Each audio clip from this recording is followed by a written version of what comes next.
The crush I secretly admired turned out to be my blind date.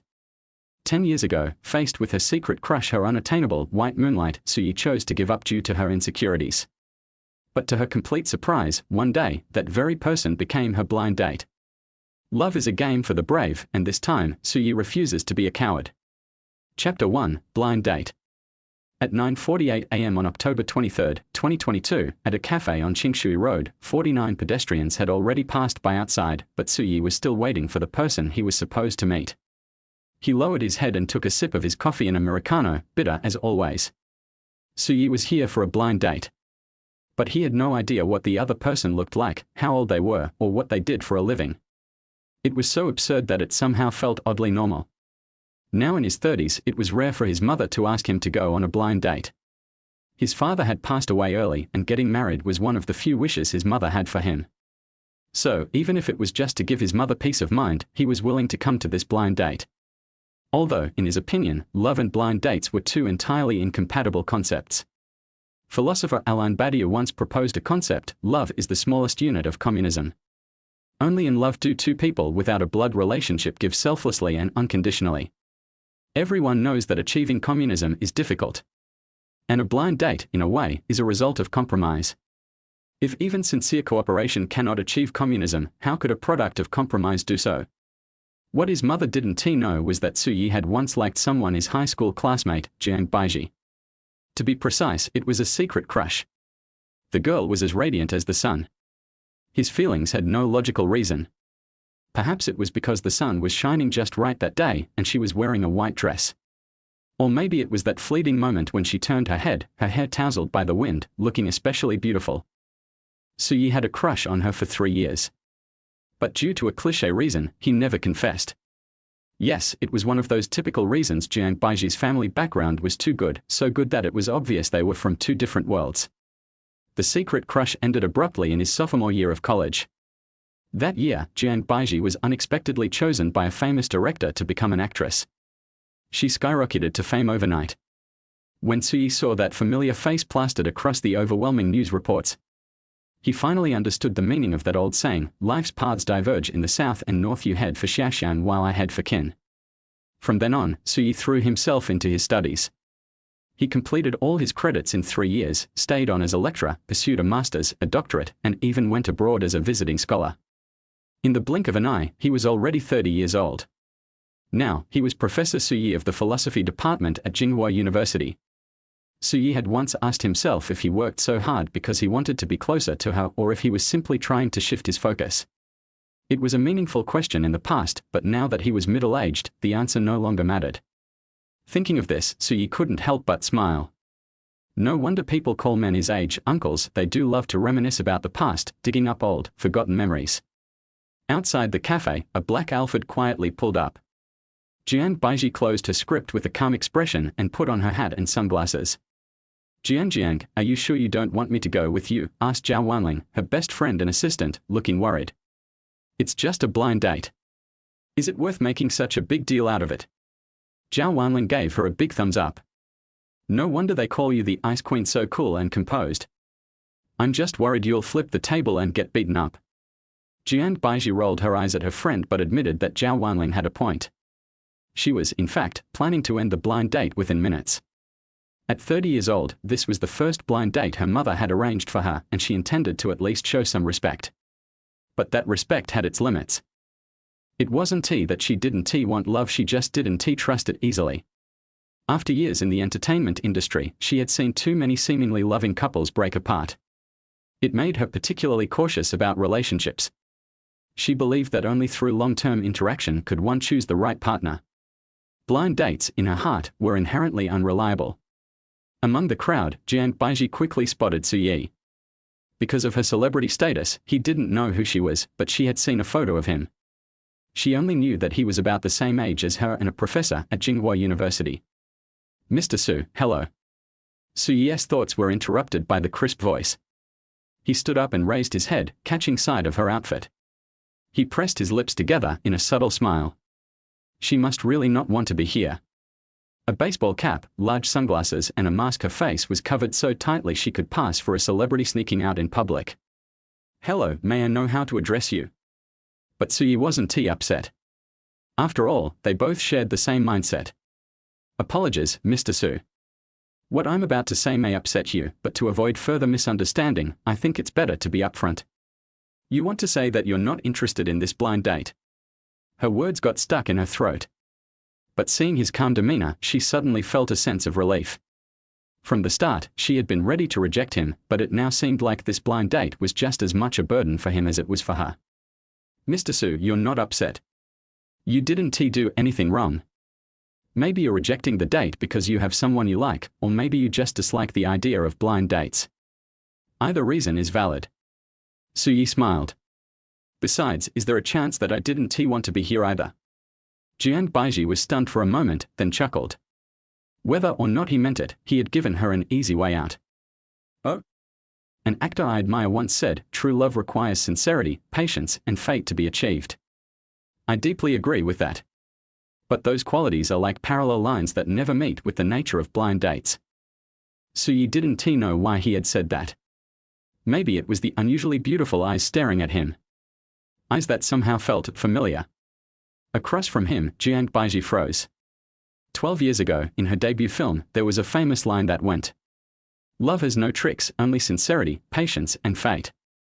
True love isn't a fleeting moment of emotion, but a long-term commitment, sacrifice, and fulfillment for each other. That was her line. Now, it was spoken back to her in this way. If it were a TV show, this scene would be a perfect plot twist. But reality isn't television.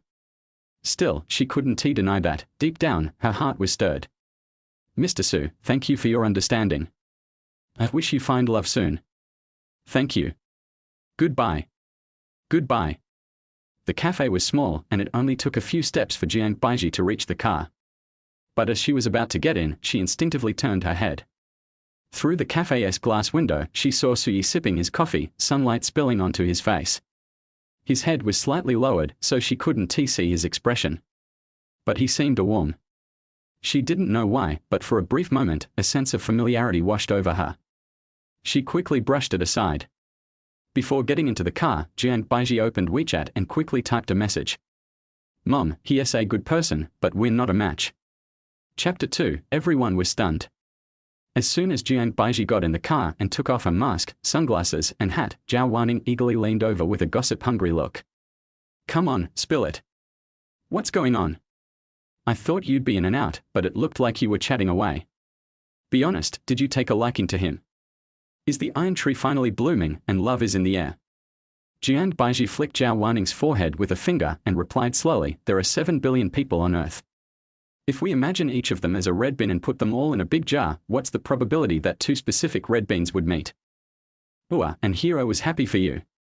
From the car, I could see you two talking, and I already had a whole story brewing in my head, the cold, aloof starlet and the gentle, sweet professor. What a waste of my imagination, Zhao Wanning groaned as she collapsed into the car seat, drained of all enthusiasm.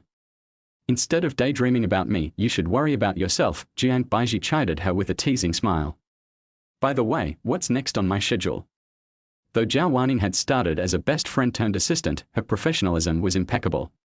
Sister Lu has arranged a meeting with one of her friends, the department head at Tsinghua University. We'll visit at 3 p.m. Jiang Baiji nodded in agreement. Lu Ji, whose full name was Lu Qing, was her agent. The meeting was set up at Jiang Baiji's request. Her next film role was that of a university professor, so she planned to spend a month at a university immersing herself in the daily life of a professor. This approach had a lot to do with her non-traditional background. Back in the day, she applied to Capital Normal University but only accompanied her best friend Zhao Wanning to a film audition. To everyone's surprise, she was the one chosen. Thus, by a twist of fate, she embarked on an acting career. Although she had studied acting under professional coaches over the years, she found that experimental method more effective and intuitive. Jiang, with this month of immersion, you'll finally get a break, Zhao Wanning said as she counted on her fingers. Since the beginning of the year, you've filmed a drama, a movie, and in between, you've squeezed in magazine shoots and endless promotions. Look at you, you've lost so much weight. I'm not that tired, Jiang Baiji replied calmly. Sounds more like you want a break. You've been running all over the country with me. How about you take a week off to visit your parents? My Jiang is the best. Then I'll head home for a week, but I'll be right back to watch over you. I'm not comfortable leaving you alone. 2:30 p.m., Suiju Tea House. In one of the private rooms, Suyi sat with a helpless look on his face as he stared at his senior, Shinyi, who happened to be the head of the philosophy department. Senior, why are you dragging me along for your social outing? I've got so many research papers to read. Come on, I know you. You're always buried in endless papers. A short break won't kill you, Shinyi replied, grinning like an old rascal. Besides, I'm doing you a favor. There's a big opportunity today. Suyi smiled in resignation. Despite being over 40, Shinyi still acted like a mischievous child at heart. All right, what's the big deal? Why the mystery? Suyi asked, his curiosity piqued. Shinyi didn't keep him guessing for long. An old friend wants to arrange for someone to come to our school to experience life as a professor. I'm assigning you to be their guide. An actor. Yep, Shinyi's eyes glinted with mischief. What's wrong? You don't want to do it? Of course not. Suyi's voice raised an octave. Senior, you know I hate socializing. Plus, I'm busy. This is an official order from the department head that's me, in case you forgot. It's a teaching task, and I'm assigning it to you. Whether you like it or not, you will do it. Shinyi declared firmly. Suyi was speechless. Senior, stop hanging out on the internet so much. You're picking up too much nonsense. With a pause, Suyi's eyes narrowed. Wait, Senior, I just remembered that I haven't visited our teacher in a while. Should I drop by today? Don't even think about threatening me with that. Shinyi glared at him. Not even the King of Heaven could save you this time. This time, Suyi was genuinely puzzled. The teacher he mentioned was Shinyi's father, Shinwen, a master of traditional Chinese studies. As Shinwen's final disciple, Suyi was doted on even more than Shinyi himself. In fact, Shinyi feared his father, and whenever Suyi invoked the teacher's name, Shinyi usually backed down. But today, Shinyi was surprisingly steadfast. Who had given him this courage? Before Suyi could dwell on it further, there was a knock at the door. Come in, Shinyi said. Two women walked in. One was a short-haired, middle-aged woman with a warm, gentle demeanor. The other had long, flowing hair and stunning, otherworldly beauty. At that moment, a surge of heat rushed to Suyi's eyes, almost bringing tears. He took a step back, trying to maintain his composure. The girl he had dreamed about for 10 years was suddenly right in front of him. Shinyi observed Suyi's reaction while chatting with his old friend, his eyes sparkling with amusement. He watched as Suyi froze in place like a deer in headlights. Oh, I've got you now, he thought gleefully. After all, he had seen Jiang Baiji as the wallpaper on Suyi's phone. Old Lu, this is the professor I'm introducing to you, my junior, Suyi. He is also my father's most prized student. In our family, he is treated even better than me. Hearing this, Lu Qing's eyes flickered with recognition. As someone who understood the academic world, she knew the weight of being recognized by Shinwen, a master in the field. Suyi's status as Shinwen's heir apparent was unmistakable. These thoughts flashed through her mind in an instant, and she smiled warmly. Professor Su, I'm Lu Qing, your senior college classmate. I'm sure you're aware of our reason for visiting today. We'll be counting on you to guide Baiji. At this point, even Jiang Baiji felt numb. Just this morning, she had rejected the man in front of her with confidence. Now, she had to ask him for help. It was so awkward that she felt like curling her toes and digging a hole for herself. But she had been in showbiz for years. On the surface, she remained composed, banking on the hope that this Professor Su wouldn't recognize her. Shinyi, on the other hand, was having a field day watching his junior freeze like a statue. Hey, junior, Lu Qing is talking to you. Why are you staring at Jiang like that? Do you know her or something? His words snapped Suyi out of his daze. He quickly nodded. Nice to meet you, Sister Lu. You're older than me, so just call me Little Su. As for Jiang Baiji, yes, we've met before, so I was a bit surprised. Lu Qing raised an eyebrow, a hint of curiosity in her smile. Oh?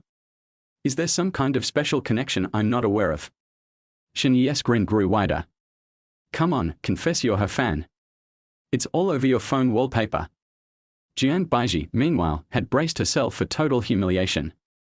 Her face maintained a calm smile, but inwardly, she was ready to move to another planet. Suyi took a deep breath. Over the past 10 years, he had imagined this moment countless times. He'd thought of every possible opening line.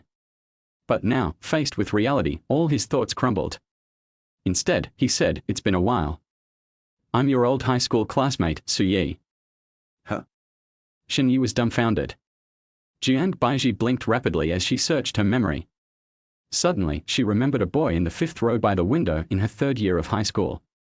In that instant, his figure merged with the man in front of her. Her lips curled into a smile, relaxed and warm. "It really has been a long time, old classmate." "Well, isn't this fate?" Lu Qing chuckled. At that moment, Su-yi saw only her smile, radiant as ever, just like the old days.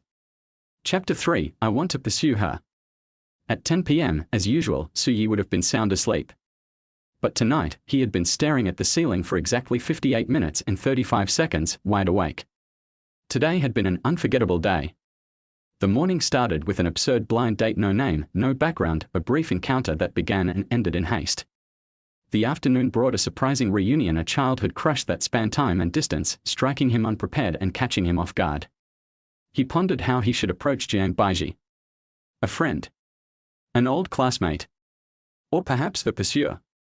His mind was a tangled mess of thoughts, leaving him restless. Unable to sleep, he got up, walked to the window, and gazed at the night sky outside. After a long while, Su-yi raised his head. The answer was clear.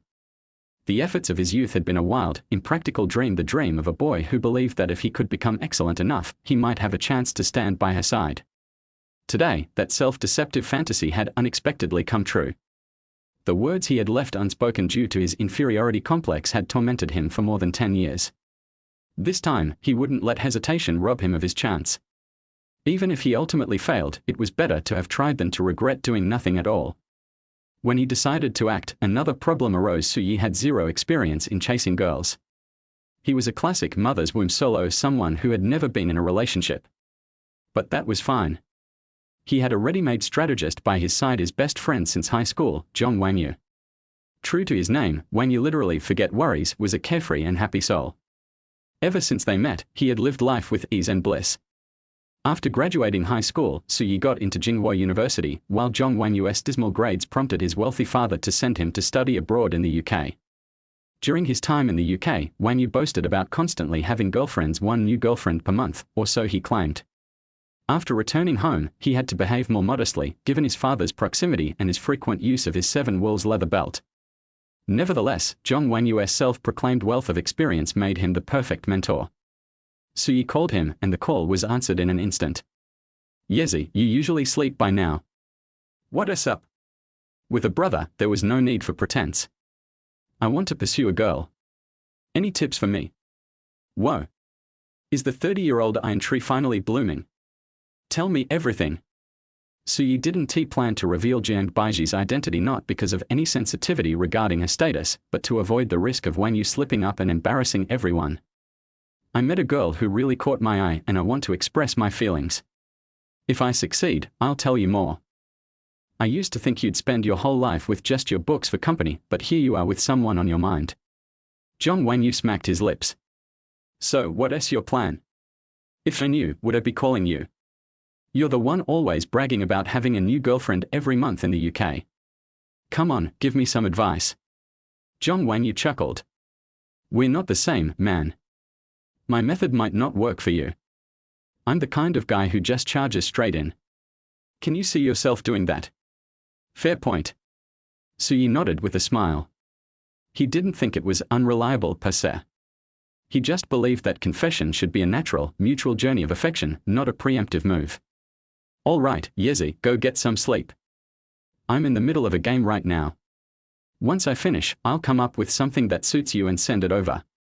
"Sounds good." Su-yi knew this wasn't something that could be rushed. Besides, just talking to Zhong Wangyu had already calmed his restless heart.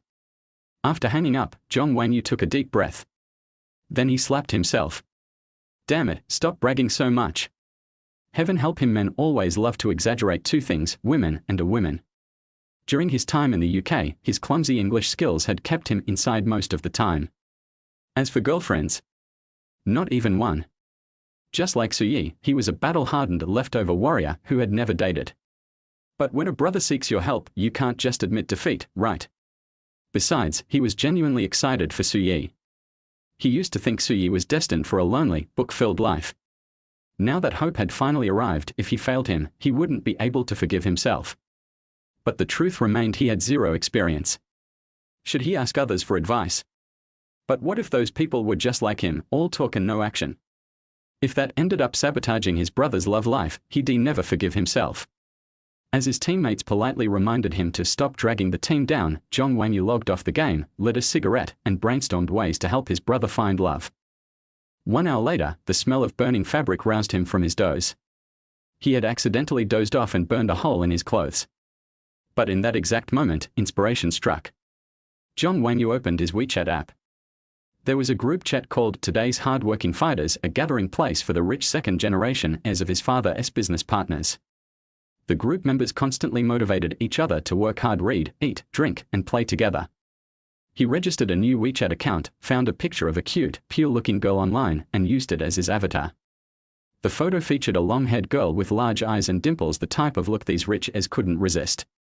Once everything was ready, he added his new account to the group chat. Nothing beats hands-on experience. Today, he would use himself as bait to draw wisdom from the sea of scoundrels.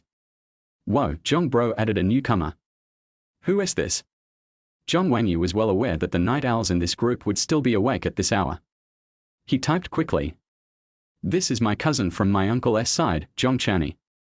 She just moved to the capital and doesn't know anyone here, so I brought her into the group. Take care of her, all right? Whoa, welcome, little sister. Whoa, welcome, little sister. Whoa, welcome, little sister. One message after another appeared in neat, eager rows. Satisfied, Zhong Wanyu typed again. Keep it classy, guys. Don't scare her. She's only 21 and just graduated from college. Zhong Bro, is that picture really her? Yeah, all the good looks in my family went to her.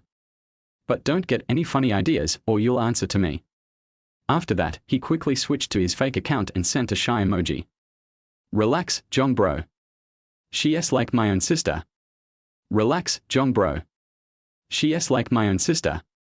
Relax, Zhong Bro. She's like my own sister.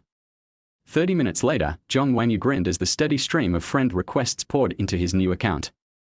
These little fish were biting. He accepted the first friend request and immediately, a flood of messages poured in. Hi, little sister. What is your name? I'm your brother's good friend, Yuan Hao, but you can call me Hao Ge. Damn it, Zhong Wanyu cursed. Yuan Hao was the son of the head of a supermarket chain. Usually a slowpoke, but today, he was shockingly fast. But no matter. For the sake of his brother, he typed. Hello, Hao Ge. I'm Zhong Chani. Your name is so pretty. I have a go-kart club. Come over and play sometime. I can even build you a custom go-kart of your own. Whoa. Hao Ge is amazing. You can build a whole go-kart. The flattery made Yuan Hao beam with pride. He sent over a dozen photos of himself assembling karts. Zhong Wanyu's grin widened. So this is what it feels like to be doted on. Not bad. By 4 a.m., Zhong Wanyu messaged Suyi. Step 1 of pursuit, let her understand who you are. With that, he collapsed on his bed, exhausted. Managing 7 or 8 men at once. Even a cannonball like him couldn't take it. Chapter 4, Philosophy Class. At 7:30 the next morning, half an hour before class started, Jian Baiji stepped into the teaching building. Fortunately, Suyi hadn't recognized her as her blind date, disguised self yesterday. This meant she could continue living as an ordinary earthling and experience life according to her original plan. She secretly vowed that the blind date incident would remain a secret buried in her heart forever. However, when she reached the entrance of the classroom, she was stunned. This was completely different from what she had imagined. The classroom was a large tiered lecture hall that could accommodate hundreds of people, but all the seats were already filled. Even the aisles were packed with students standing shoulder to shoulder. Her only option was to sit on the open floor space at the very front, which already had some people occupying it. Jian Baiji didn't mind sitting on the floor. Her loose hoodie, complete with a hat and mask, provided enough coverage to keep her identity concealed. She believed no one would recognize her. Even if they did, it wouldn't be a big deal. After all, experiencing life included being recognized by students. But avoiding unnecessary trouble was always preferable. At that moment, however, her greater curiosity lay with Suyi. Was his class really this popular? With that thought, she nudged the girl sitting next to her. "Hey, classmate, is Suyi's class always this crowded?" The girl's eyes immediately lit up. "You're not from the philosophy department, are you?" "No, I'm from the neighboring management department," Jiang Baiji replied without missing a beat. "Welcome, fellow student, to the world of Suyi."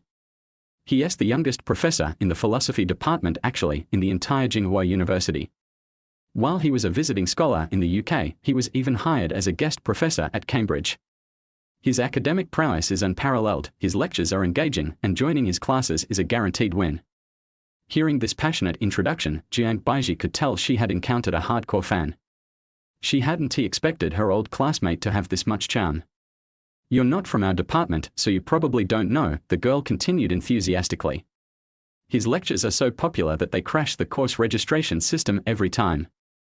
Many people can't even get a spot. Originally, his classes were held in smaller classrooms, but too many people started sneaking in, so they had to switch to a large lecture hall. But even with this, there are still too many students trying to attend. If you want a seat next time, make sure you arrive at least an hour early." While Jiang Baiji was listening to the gossip, Suyi stepped into the classroom. "Good morning, Professor Su." A chorus of greetings rang out. Suyi waved and responded to each one, but his eyes quickly locked onto Jiang Baiji sitting at the front. Although her disguise was effective, it was impossible to fool someone who knew what to look for. Sensing Suyi's gaze, Jiang Baiji tilted her head slightly to acknowledge him. Without any change in his expression, Suyi turned to the blackboard and wrote 2 large characters, "Heart Study," the theme of today's lecture. This lecture had been meticulously prepared after Suyi read a message from Zhong Wuye that morning. "Philosophy is a foreign term," Suyi began, his calm voice spreading across the room. "In ancient Greece, it meant the love of wisdom. Over centuries of development, Western philosophy became a study of logic and reason. But in China, philosophy often refers to the philosophy of life. Our goal isn't to pursue logical reasoning but to explore the realm of life itself." On the podium, Suyi cited references and expounded his perspectives at an unhurried pace. Sometimes he strolled across the platform, sometimes he jotted down notes on the blackboard. His demeanor was relaxed, his words witty, and his lecture captivating. All of this fell into Jiang Baiji's view. To be honest, Suyi's conduct fit the image of a professor in her mind perfectly.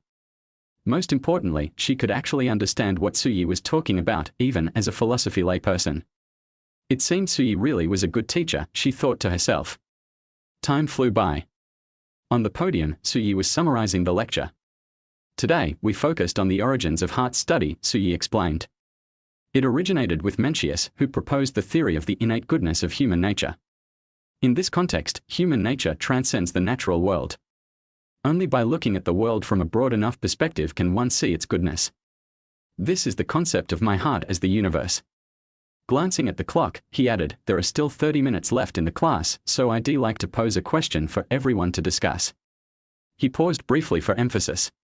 "If you had only one final moment of clarity before death, would you choose to read a poem or see a loved one? Feel free to stand up and share your thoughts." The classroom buzzed with discussion. A few minutes later, a student raised a hand and stood up. "Professor Su, I would choose to see a loved one." "Please explain your reasoning," Suyi prompted, leaning forward to listen. "Death is an irreversible journey. In life, whenever we study, work, or travel, we hope our loved ones will send us off. How could it be any different with death? Moreover, since it's the final farewell, I do want to see them one last time. Death is an unknown concept for humans, no one knows if it leads to heaven or hell. But if a loved one is present, I do feel braver." Suyi led the applause. "Well said. Anyone else have a perspective to share?" Encouraged by his words, more people began to stand. "I would also choose to see a loved one. The movie Coco says that true death comes only when we are forgotten. For ordinary people like us, we won't be remembered for 1,000 years like Confucius or Mencius. Only our families will remember us, so I do want them to see me one last time and preserve the memory of me for as long as possible. I would choose to read a poem, specifically The Seagull. The stormy wind gathers dark clouds, and high above the vast sea, a proud seagull soars. Even in death, I wouldn't feel sorrow. I do choose to see my loved ones and pretend to be dead while I'm still awake, just to scare them." Then I'd tell them it was all a prank and that they should be happy. Only after that would I die for real. The variety of answers left Jian Baiji in awe. She loved this atmosphere, free and brimming with thoughtful perspectives. She reflected on her own answer. If it were her, perhaps she'd choose to read a poem. Life itself is meaningless. Throughout our lives, we strive to give it meaning. Even at the final moment, she believed one should continue to pursue beauty. Suddenly, a girl shouted, "Professor Su, what would you choose?" Hundreds of eyes instantly turned toward Su Yi, Jian Baiji's included. She was also curious about the answer from the person who posed the question. Meeting the crowd's gaze, Su Yi paused for a moment. First, I want to clarify that reading a poem does not have to be a literal act. It can symbolize the pursuit of beauty, contrasting with the secular act of meeting a loved one. Hearing this, Jian Baiji couldn't help but smile. That was exactly how she had understood it. Su Yi continued, under that definition, I would choose to read a poem. Meeting loved ones before death is often about resolving regrets. But for me, cherishing the present has always been my way of living. I freely express love to my family and friends, so even if I don't see them one last time, I won't have regrets. In the final moments of life, our appearance may be unpleasant, especially if we're bedridden with illness. I would rather be alone, perhaps with a cup of tea, and leave quietly like any ordinary afternoon, a dignified departure, alone. A round of thunderous applause followed, accompanied by the soft chime of the class bell. Class, how did I do today? Su Yi asked. Just as amazing as always. Professor Su is the best. Wait, did something strange just slip in? Amidst the crowd, Jian Baiji gave him a thumbs up. Su Yi smiled quietly. This was the reaction he had hoped for from a particular person. Chapter 5, Brother, being a love saint is too much to handle. That was a fantastic lecture. It made me want to go back to university. Those students are really lucky to have a teacher like you. Class had just ended, and Jian Baiji was strolling by Weiming Lake with Su Yi. Hearing Jian Baiji's sincere praise, the socially awkward Su Yi blushed. Was it really that good? Teacher Su, you can be proud. I have very high standards and rarely compliment anyone. Jian Baiji wasn't stingy with her praise. To be honest, she had a great impression of Su Yi. His graceful retreat during their blind date, his intellectual aura during today's lecture, and the nostalgic charm of being an old classmate, all of it left a positive mark. It's a pity, though. Back in high school, I didn't realize such an outstanding person like Professor Su was right by my side. All I remembered was that you always sat in the 5th row by the window and had good grades. Su Yi's heart skipped a beat. The reason he always sat in the 5th row by the window was so he could discreetly glance at Jian Baiji, who always sat in the 1st row by the aisle. From that angle, he could see her back without being noticed. It was a little secret he had kept to himself. Back then, I was just a bookworm, completely ordinary apart from my grades. It's no surprise you didn't notice me. Jian Baiji glanced at him in surprise. She hadn't expected the confident and poised Su Yi of today to say something so self-deprecating. But she didn't press further. After years in the entertainment industry, she had learned the art of discretion. She changed the topic with a smile. Professor Su, what made you bring up such a philosophical question during your lecture? You mean the topic of death? Yes. In The Myth of Sisyphus, the opening sentence states that the only true philosophical question is whether or not to commit suicide. Ah. Jian Baiji was genuinely stunned. Let's sit by the lakeside and chat, Su Yi suggested, pointing to a bench by the lake. He continued, that statement highlights one of philosophy's core concerns. But I have a different take on it. Let me tell you a story about a cave. It's one of Socrates' most famous parables. Imagine a group of people living in a cave, chained so they cannot turn their heads. Behind them is a fire, and the fire casts shadows of objects onto the wall in front of them. To the prisoners, those shadows are the entire world. One day, one of them breaks free from the chains and leaves the cave. He sees the sun and the real world for the first time. He realizes that everything they knew inside the cave was just an illusion. Wanting to share this truth, he returns to the cave to tell the others. But they don't believe him. They think he has gone mad and try to force him back into his chains. So, you want to be like the one who leaves the cave, seeking truth and sharing wisdom with the world. I think I understand why you love philosophy so much, Jian Baiji concluded thoughtfully. That is part of it. But to be honest, the person who motivated me to keep going isn't Socrates. Jian Baiji raised an eyebrow and let out a playful "oh tilde." It's not a very pleasant story. I'll tell you about it some other time, Suyi said, stopping himself from going further. Then he changed the subject. Miss Jiang, you've seen what a university professor's lecture is like. Want to see what our lives are like outside the classroom? Sounds like you've got something planned. Jian Baiji flicked her hair playfully. Tomorrow I'm free all day. How about a one-day trip? Suyi's expression was calm, but his heart was pounding. This was his first time asking a girl out. Fortunately, first-timers seem to have good luck. Jian Baiji barely hesitated. Sure. Let us meet at 9 a.m. at the university gate. When Suyi got home, he opened his music player and played "They Are in Love."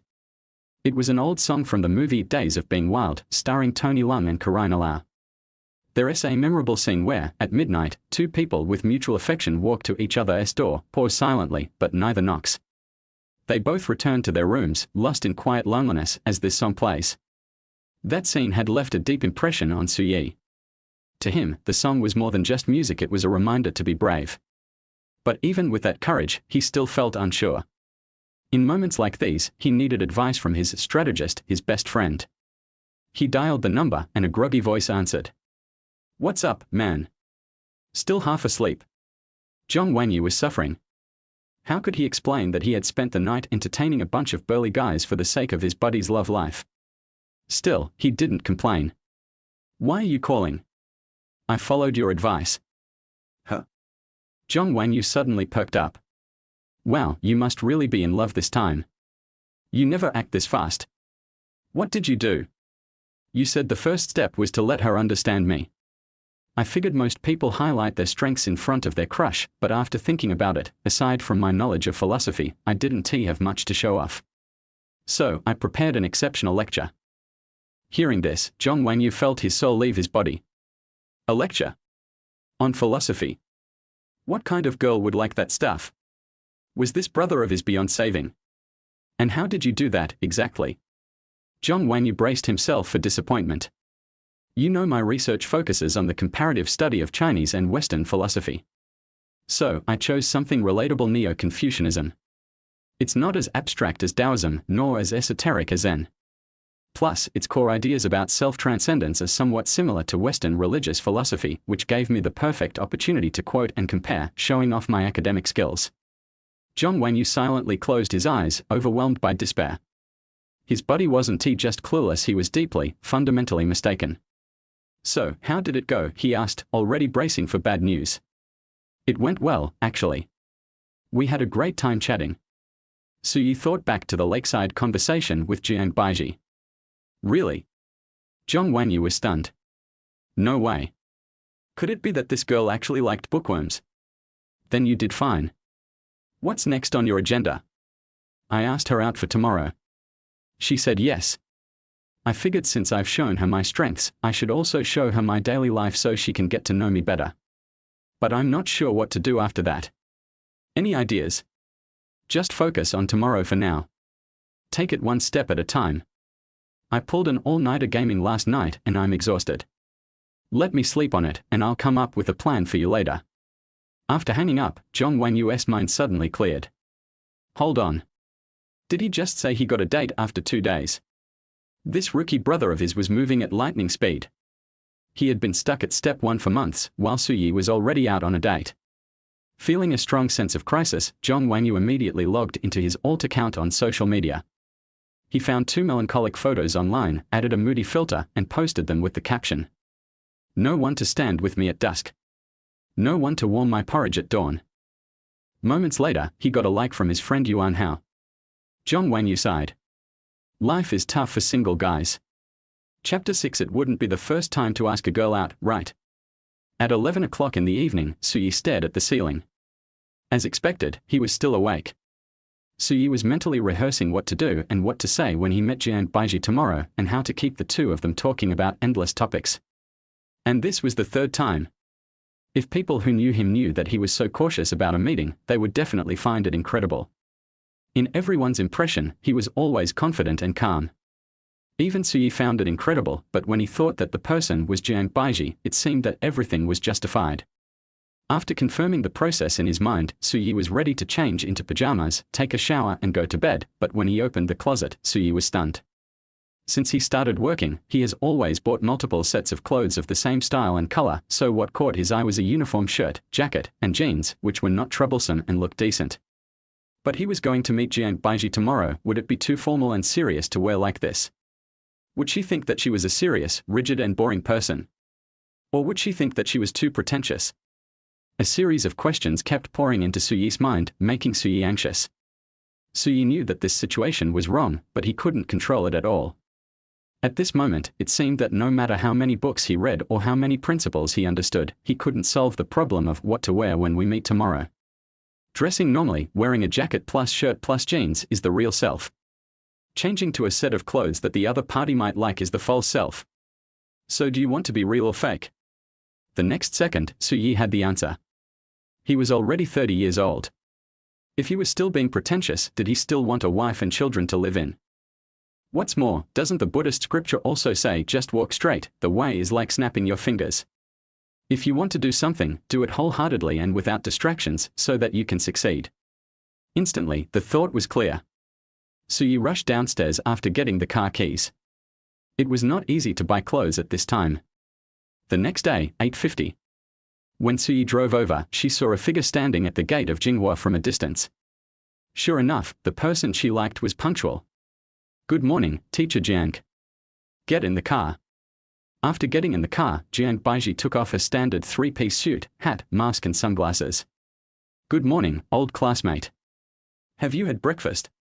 If not, I have packed soy milk and buns in the back seat. Jiang Baiji touched her stomach. She did not have breakfast. Being punctual was her habit, but she loved to sleep in. This led to her sleeping until more than 8 o'clock today. She had no time to eat breakfast and hurried over. But she also wanted to maintain her good image. As a big star, she should be self-disciplined to get up early and eat breakfast on time. How could she not eat breakfast because of sleeping in? Is it because you can't eat breakfast to maintain your figure? Suyi saw Jiang Baiji's hesitation and took the initiative to give her a way out. Who is Jiang Baiji? She will definitely take the way out if given a way out. The most important thing is that she is also hungry. Yes, I have to control my diet every day, but how can I let down my old classmate's kindness? I will make an exception this time. Suyi's face was still very calm when he heard it, but if you look closely, the dancing hands on the steering wheel are enough to reveal his mood. I don't know why, Jiang Baiji's words and deeds can easily move his heartstrings. Jiang Baiji didn't notice Suyi's abnormality. She was enjoying a mouthful of soy milk and a mouthful of meat bun. She was the kind of person who was easy to lose weight and never treated herself badly in terms of diet. Old classmate, where are we going to play today? Keep it a secret for now, I'll give you a surprise. Okay, then I'll look forward to what the professor's private life is like. Jiang Baiji wiped the oil off her mouth and drank the rest of the soy milk in one breath with satisfaction. Suddenly, she turned her head and said, Old classmate, did you buy the clothes today? Suyi, who was driving, was dumbfounded. He almost stepped on the accelerator and rear-ended the other party. Subconsciously, Suyi asked, How do you know? Jiang Baiji pointed to the hem of the clothes seriously. You haven't torn off the label on your windbreaker yet. It's numb, it's really numb. Suyi came back from buying clothes at 12 o'clock last night. On the way, he only thought about today's meeting.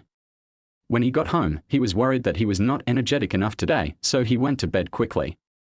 Until this morning, he was so excited since he woke up that he completely forgot about tearing off the label. In the past, when others challenged him at academic seminars, Suyi could easily find several bases and angles to refute the other party, but now Suyi's head is completely a mess, and he has no ability to organize language at all. He, a professor at Jinghua University, seemed to have become a fool at this moment. It is indeed new clothes, bought for this meeting. Now it was Jiang Baiji's turn to be dumbfounded. Suyi was afraid that the more he talked, the more confused he became, so he quickly explained, I am actually a very boring person. I have been either at school or attending exchange meetings for many years, so I habitually wear a jacket, shirt and jeans. But I think such clothes are too serious for going out, so I prepared this new set of clothes. Hearing this, Jiang Baiji completely let go of his hanging heart. It can't be that he is so fierce after just a few meetings. So this is the reason. However, Suyi's embarrassment at this moment was particularly cute in Jiang Baiji's eyes, and she didn't want to embarrass her old classmate, so she said naturally, "I don't think it's boring, but it's dedication. Scholars like you should just focus on academics. As for clothes, the most important thing is to wear them comfortably. Look, didn't Steve Jobs wear black sweaters and jeans all year round?" It must be said that Jiang Baiji's words seemed to have a strange power. After listening to them, Suyi's heart, which was originally pounding, instantly stabilized. He had no doubt that Jiang Baiji was lying and comforting himself. He felt that eyes are windows to the soul and it is difficult to deceive people. And at this moment, Jiang Baiji's eyes were very sincere. "Thank you. What's there to thank me for? Besides, your clothes are pretty good." Jiang Baiji pinched her chin and made a comment, "You look very young with a sweatshirt inside, and the outer layer is a flight jacket. Your shoulders are wide and you can hold it up. The workwear style is very good. Is it really as good as you say?" Jiang Baiji gave a thumbs up directly. "Please believe in the vision of someone who has won the Grand Slam of the 5 major fashion magazines and won the title of the most fashionable female artist in 2022. Suyi grinned behind his ears very politely. In front of Jiang Baiji, it was really difficult for him to manage his emotions in a self-consistent manner. But at this moment, looking at Suyi's profile, Jiang Baiji suddenly had an idea in his mind for some reason. This old classmate shouldn't be going out with a girl for the first time, right? But then Jiang Baiji threw this idea out of his mind. How could it be possible? Suyi is not ugly, so knowledgeable, and a professor. How could he not have asked a girl out? Chapter 7. I think you look like an old man. Da Jalan, Hyundai Society. Second floor box. Jiang Baiji looked down through the window. The actors on the stage had already started to recite the opening poem. The first floor lobby was also full of audiences. The sounds of cracking melon seeds and drinking tea could be heard from time to time. So your mysterious surprise is to come to the tea house to listen to crosstalk. How is it? Did it satisfy your curiosity? Jiang Baiji nodded with satisfaction. She had to say that everything in front of her was new to her. Tea house, crosstalk, waiter, cheering, she had only seen this scene on TV before and had never been there. But is this your usual activity? Suyi explained while pouring tea, I don't like socializing very much, so apart from reading, if I have time I will come to the small garden. I like the atmosphere here. A pot of hot tea, listening to crosstalk, and eating some peanuts, it's very relaxing. When I was a child, I often went to tea houses with my parents.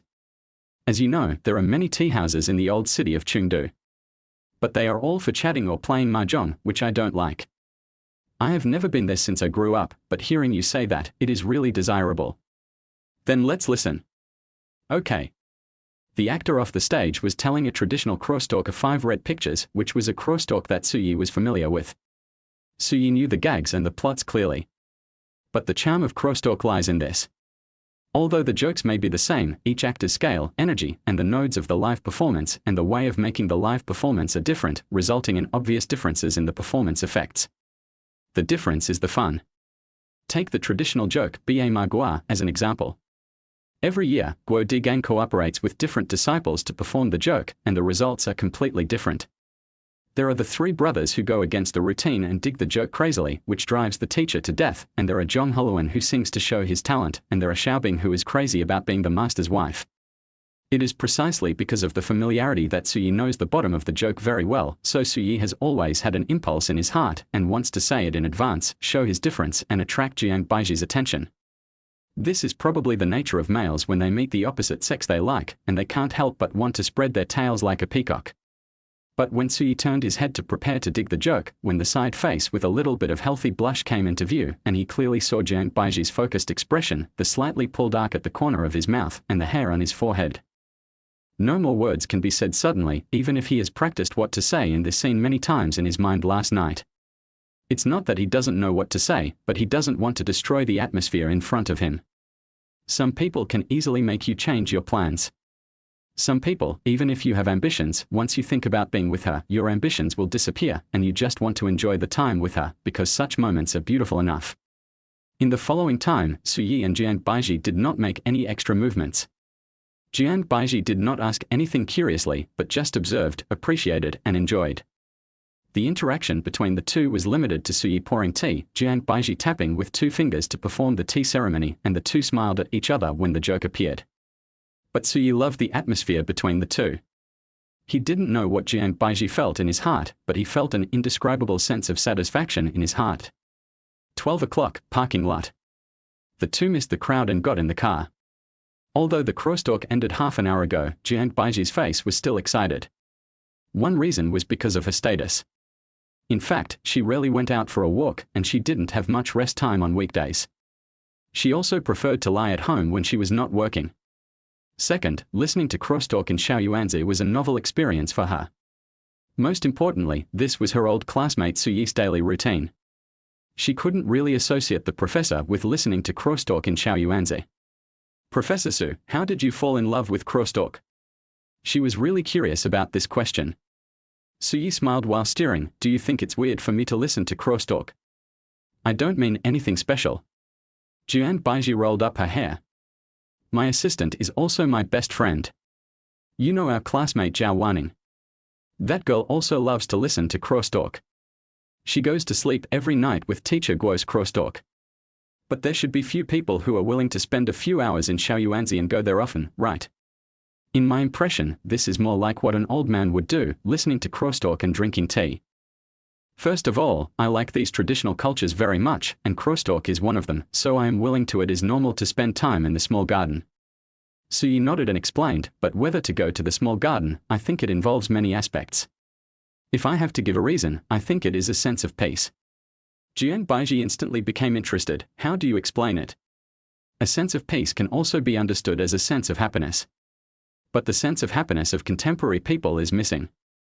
Everyone is busy working and making money, and their hearts are very impetuous, which leads to the inability to let go and enjoy life, and they are not willing to spend a few hours to listen to a crosstalk.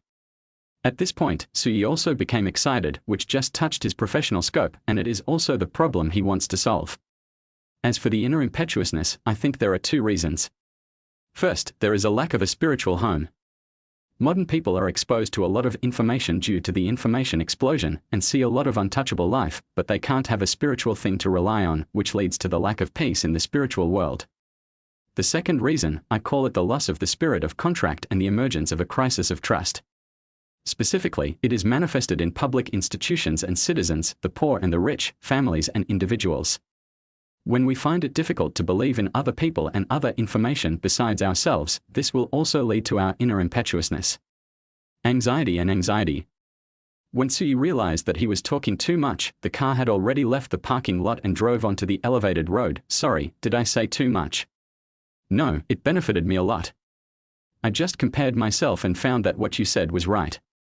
At this point, Jiang Baiji's eyes flashed with a cunning, but I have a deeper understanding of you. What?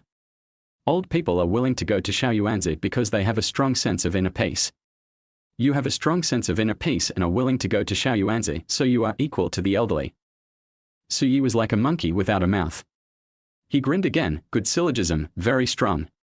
Jiang Baiji looked proud. That's it, what are we going to do next? Go to a good private Sichuan restaurant, it's definitely spicy enough, and prove to you that I'm not an old man. Chapter 8. I didn't expect you to be so poor. At 1 p.m., Yuyu Sichuan restaurant. As soon as Suyi and Jiang Baiji entered the room, the owner and chef Shiyu saw them at a glance. Laosu, you haven't been here for a long time. Suyi laughed. He came here this time after being introduced by a friend. The taste was very authentic. Being away from home, it is inevitable to miss the taste of hometown. He became familiar with Shiyu after coming here many times. Laoshi, I'm inviting friends to dinner today, you have to use real skills. Shiyu looked at Jiang Baiji. Although she couldn't see her appearance because of the mask, she could tell from her outfit and figure that she was definitely a big beauty. But Suyi usually came to eat alone. Old Su, if I hadn't invited this friend to dinner, you probably wouldn't have thought of coming to my place, right? Suyi's face was embarrassed. Old Shi, don't talk nonsense, I'm just busy recently. Jiang Baiji took off her mask directly after listening to the two people's jokes. She saw Shiyu and Suyi talking and laughing. Since they were all friends, it would be too rude to keep wearing a mask. Hello, Mr. Shi, I can testify that Professor Su is indeed very busy, but if your cooking skills are good enough, I can guarantee that we will come often in the future. Shiyu was stunned. He was in his early 40s. Although he didn't pay much attention to the entertainment industry, Jiang Baiji was famous enough. His wife had been following Jiang Baiji's dramas, and even his daughter was a fan of Jiang Baiji, so he recognized her at a glance. Lao Su, this. I was thinking of introducing her after we got into the private room. Yes, she is Jiang Baiji, the one you imagined. Jiang Baiji glared at Su Yi. We are all friends, why are there so many rules? Yes, yes, yes. Shi Yu said 3 times, Lao Su, you didn't tell me in advance. If I knew Miss Jiang was coming, I could prepare. Lao Shi, I believe in your cooking skills, just follow your usual way. Teacher Jiang is also from Rongqing, and today we are eating the taste of our hometown. Okay, then you go in first and I will tell the waiter later, don't make it too public. After I finish cooking, I will go to the private room to toast you and ask Miss Jiang for an autograph by the way. My daughter is your loyal fan. Then I have to look forward to it. If it doesn't taste good, I won't sign it. Jiang Baiji raised his eyebrows and smiled. Then Miss Jiang, please take a look. Seeing Shi Yu busy in the kitchen, Su Yi led Jiang Baiji to the private room. This private restaurant hidden in the alley occupies a house with 3 entrances and 3 exits. It is indeed difficult for ordinary people to find it for the first time. The environment here is quite good, ancient and quiet, and it feels a bit hidden in the city. Old Shi is a Manchu and has a special liking for Sahayuan. He used to develop in Rongqing. When he returned to Beijing at an old age, he bought this Sahayuan. In addition, he loves cooking, so he opened this private restaurant, but only accepts familiar customers, and the customers also spread it by word of mouth. Jiang Baiji nodded. Now that you say that, I think this old Shi seems to be a bit of a hermit, and he is also a person with a story. The two chatted about this restaurant vividly. Spicy chicken, fish-flavored eggplant, boiled pork slices, twice-cooked pork, all of these are home-cooked dishes in our Chengdu. Lao Shi moved quickly and the dishes were ready in less than half an hour. Miss Jiang, try it to see if it suits your taste. Besides, since this is Miss Jiang's first time here, I will treat you to our Manchu hand-pulled lamb, authentic Inner Mongolian lamb, to see if it suits your taste. Lao Shi, this is a special treatment for you. I didn't get this treatment when I first came here. Jiang Baiji smiled and didn't say anything. She had to say that Lao Shi's cooking skills were really good. Before she ate it, she was already salivating just by the appearance. If it weren't for the reservedness of a female star, she would have started eating like crazy. A piece of spicy chicken cubes entered her mouth, and the crispy chicken nuggets mixed with the aroma of pepper and chili peppers directly hit her taste buds. She admitted that she had been captured. Lao Shi, your craftsmanship is really good. The signature is stable. Haha, the book is ready, please write a message for Miss Jiang, wishing classmate Shi Jiqing happy every day. No problem. Seeing Jiang Baiji signing seriously, Shi Yu glanced at Su Yi who was smiling beside him, and his heart moved. Miss Jiang signed for me. In return, I will also tell Miss Jiang a secret. Ah? Do you want it to be so big? You must be generous enough to your friends. Shi Yu took the book. Miss Jiang, I have known Lao Su for so long, but this is the first time I have seen him take a girl out for dinner. I used to think he was a social phobia, but now it seems that he is not. Su Yi's heart was beating at 80 miles per hour, fearing that Jiang Baiji would misunderstand something, and hurriedly said, Lao Shi, don't change the subject, the matter of hand-pulled lamb is not over yet. Old Su, my cooking skills have not let you lose face in front of Miss Jiang, and you are still competing for a meal of hand-pulled mutton. The more he said, the more outrageous it was. Su Yi couldn't sit still anymore. Old Shi, since you said so, I'm going to be serious. Su Yi poured a cup of tea for Shi Yu. We have a good relationship, right? Good friends. I want to see what you are going to keep in suspense. Shi Yu also became interested. We are indeed good friends, but do good friends have to treat you to mutton? Don't worry, our relationship is not limited to this. As far as I know, your last name is Azenjuro, is it XHQ? Yes, my ancestors can be traced back to the 15th son of Kangxi, and my ancestor is Azenjuro Inu. Hearing this, Su Yi cleared his throat and straightened his body to show off. Jiang Baiji on the side had already pricked up her ears early, even putting aside the food. She was also curious about what Su Yi would say. I am not talented, but I have been a visiting professor in the Department of Philosophy at Fujian Catholic University in Taipei. I taught a period of philosophy research, so I have some connection with this famous university. Looking at the confused eyes of the two, Su Yi smiled. Fujian Catholic University was actually founded in 1925 and later moved to Taiwan. At that time, the old campus of Fujian Catholic University was in Beijing, to be precise, in the XC district. It was a royal palace. It was originally the Daobail mansion, that is, Aixinjueluo Zitao, the brother of Emperor Guangxu. But this palace can be traced back to the Yuzhenwei mansion. Speaking of this, Suyi teased, "Old Shi, do you know who this Yuzhenwei is?" "How should I know? It happened hundreds of years ago." "Haha, this Yuzhenwei is the title of your ancestor Aixinjueluo Nu. I have some connection with your ancestors, so do you think our fate is deep? Is it worth this mutton?" Shi Yuyu and Jiang Baiji looked at each other and were dumbfounded. Shi Yuyu was stunned for several seconds and finally gave a thumbs up. "Fuck, Laosu, awesome. I always said that professors are awesome, but I really saw it this time. I am convinced. Just for this paragraph, I will treat you to 10 meals of mutton." This is what Jiang Baiji really thinks. She feels that Suyi is glowing at this moment, and she is full of admiration. For a moment, she doesn't know how to describe Suyi. She knows that he is making fun of him, but he quotes classics and speaks in great detail.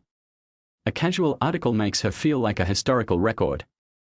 I have to say that she is getting more and more curious about this old classmate.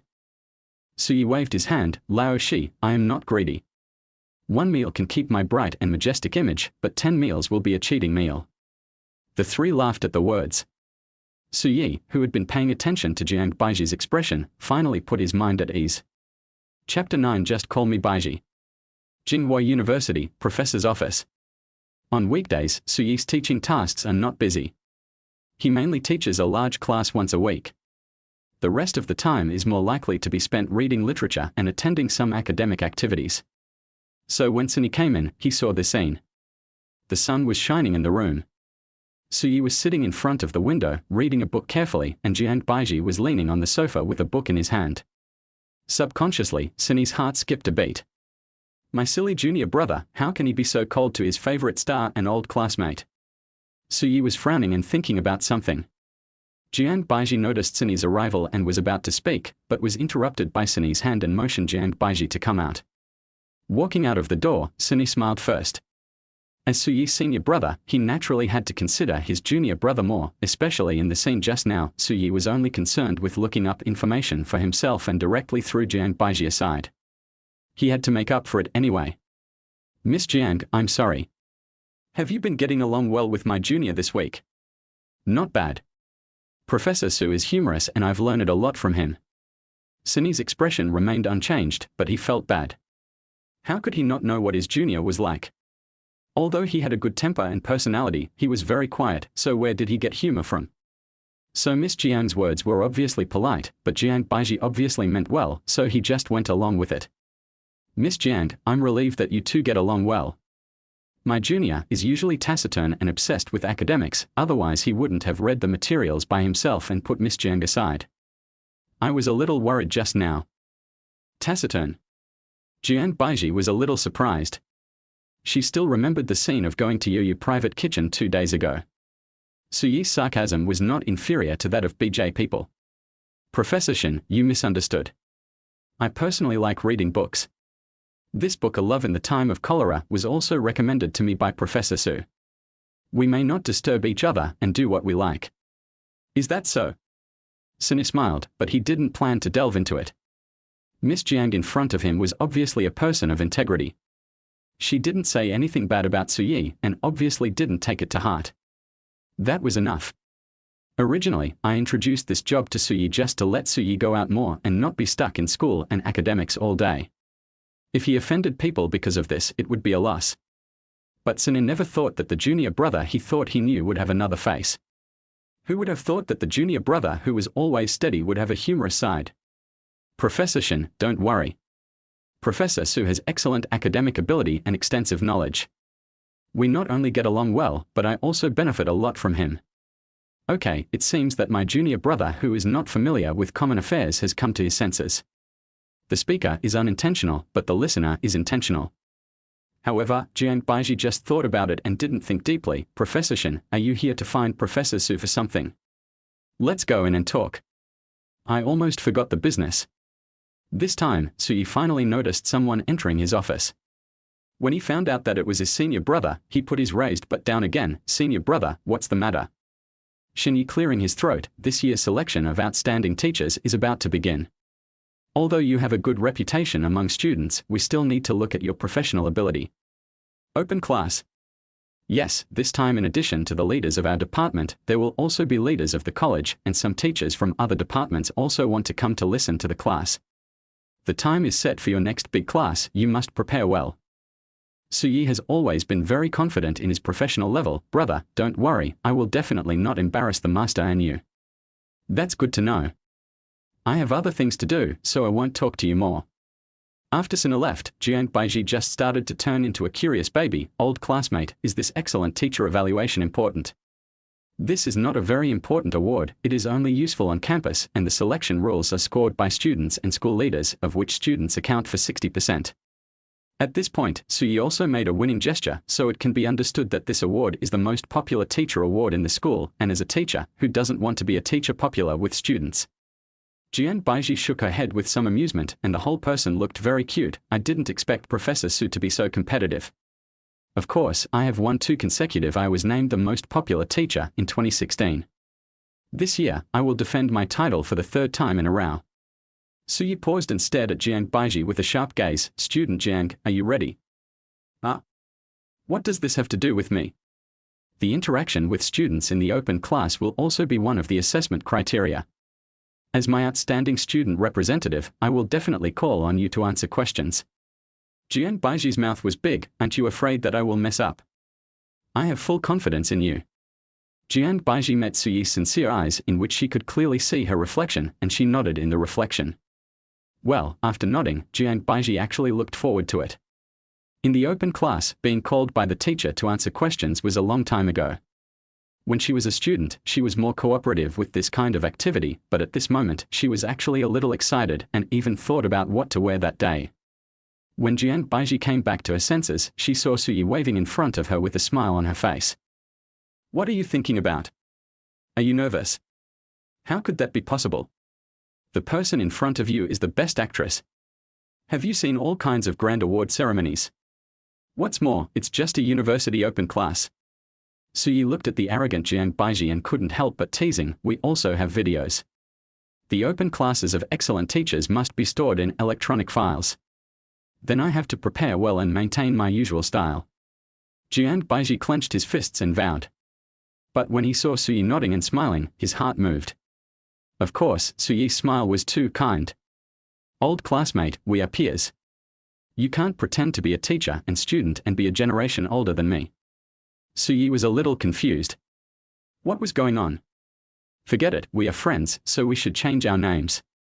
From now on, I will call you Suyi, not Professor Su. You can call me Baiji. Suyi had no idea what Jiang Baiji was thinking, but he was eager to follow this suggestion and even wanted it. Hello, Baiji. Hello, Suyi. Chapter 10 Greed. On Sunday night, a desk lamp emitted bright light and the surroundings were dark except for the light. Suyi was checking the materials for the open class on Tuesday. He liked this kind of working atmosphere very much, which made him feel safe and satisfied. The sound of WeChat video broke the silence, and he was not surprised by the call. Because he was busy with work on weekdays and his mother had her own things to deal with, Sunday was the fixed call time agreed by him and his mother. Mom, how do the kiwis I sent you 2 days ago taste? Looking at her son in the video, I couldn't help laughing and said, it's very sweet, but some are still very hard. I plan to eat them after 2 days. Yeah, it tastes good when it's soft. I pulled her hair a little unnaturally. She has always been satisfied with this son. He is good at work and as a person. The only thing she is worried about now is her son's lifelong event. She also understands that the child has his own ideas and marriage cannot be rushed, but she still can't help worrying, so she couldn't help but arrange a blind date last week, but there has been no follow-up, which makes her feel a little uncomfortable. Usually, the mother and son Sunday conversation is just to chat about family matters and talk about what happened to each of them recently, but at this moment, she has no mood to talk about family matters. Suyi also noticed the abnormality of her mother. Mom, are you worried? Listening to her son's greetings, I gritted her teeth. What's wrong with telling her son? Just ask the result directly. Whether it succeeds or not is like that, and she doesn't have to worry all the time. Son, Mom wants to ask how the blind date last week was. Do you have feelings for the other girl? Hearing this, Suyi also thought of that cool girl again. It was only a week, but she felt like she was in a different world. Suyi was not going to say bad things about the girl. He respected her wishes, not to mention that he had met the love of his life. "Mom, that girl is nice, but we are not suitable." Humai's heart tightened when she heard this. Although she had guessed this result, she was still a little disappointed after hearing it. However, she did not want to put too much pressure on her son, so she pretended to be relaxed and said, "Oh, then this girl Mr. Treasure Boy. She doesn't know how good my son is." "Mom, you are the only one who thinks so." "Who said that? Which relative or neighbor in our 10 miles and 8 villages doesn't say that you are capable and have a good personality?" Suyi laughed. He was hesitating whether to tell his mother that he had someone he liked. He did not see the difference in his mother's feelings. He just wanted to share his happiness, but he was worried that the result would be bad and disappoint his mother. But after just a few seconds of thinking, the desire to share it immediately overwhelmed his hesitation about the consequences. "Mom, actually I have someone I like." "Ah?" Humai was stunned, but a touch of ecstasy surged in her heart in an instant. Although she is not a girlfriend, this is the first step in a long journey for her son. "What does the other person look like, where is he from, and how long have you known each other?" Suyi quickly raised his hands in surrender, but in fact he was very happy. "Mom, we were high school classmates before. We met again by chance some time ago. We can talk and look good, but the other person's career is better than mine. I am still pursuing him. Old classmates are good. I know him well. As for his career, you are not bad either. If you like him, go for it bravely." But Humai suddenly changed her tone. "But son, you have not had many relationships since you were a child. Do you want your mother to teach you a few tricks?" "Don't worry, I know it." Suyi is full of confidence. He is Zhong Wanyu, the dog-headed military advisor. "Oh, my son has become more capable." The video call ended with laughter, but the video with his mother reminded Suyi that he had not yet asked Zhong Wanyu what to do next. When the video was connected, Zhong Wanyu scared Suyi. His hair was messy like weeds, and he had dark circles under his eyes. His face was full of fatigue. "Old Zhong, what are you doing? If you don't know, you would think you went to the bathing place for inspection." Zhong Wanyu rolled his eyes. In order to chat with his friends and not to reveal the truth, he even found a book, 100 Ways to Flirt with Men, on the internet to study. He didn't study so hard even when he took the college entrance examination. It's a pity that he couldn't tell Suyi all this. Damn it, people really can't brag.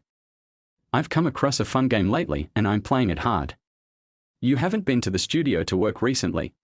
You know my job, it's okay to go or not. Suyi did know that when Zhong Wanyu was sent abroad, his father arranged for him to study management, hoping that he would return to China to inherit the family business. But Zhong Wanyu was not interested at all. He liked painting very much, so he got into a studio through connections and became a contracted painter, but he didn't go there often. According to Zhong Wanyu, as long as he didn't mess around and didn't start a business, his family business would be enough for him to live comfortably for the rest of his life. When his parents got old, he could just find a professional manager. "I have something serious to talk to you about. What should I do next for my pursuit? I know you won't nag me if you have nothing to do. Brother, please bear with me. I'll treat you to a meal after the matter is done." Zhong Wanyu sighed unhappily, but he was not panicked. He really thought that he had wasted these 3 or 4 days. Thinking of his progress, a smile appeared on his face. Recently, these bastards have been asking about various information about himself, openly and secretly. How could he not understand? After showing yourself, you should start to understand the other person. Zhong Wanyu looked like he had everything under control. Suyi was stunned, then smiled. "I understand. Go to bed early and take care of yourself." Zhong Wanyu watched the screen of his mobile phone go black. He hadn't explained it in detail yet.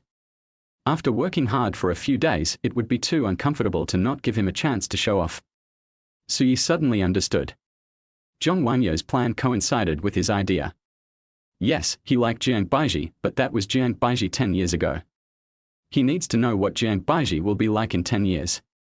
If he really likes her, it won't be too late to confess.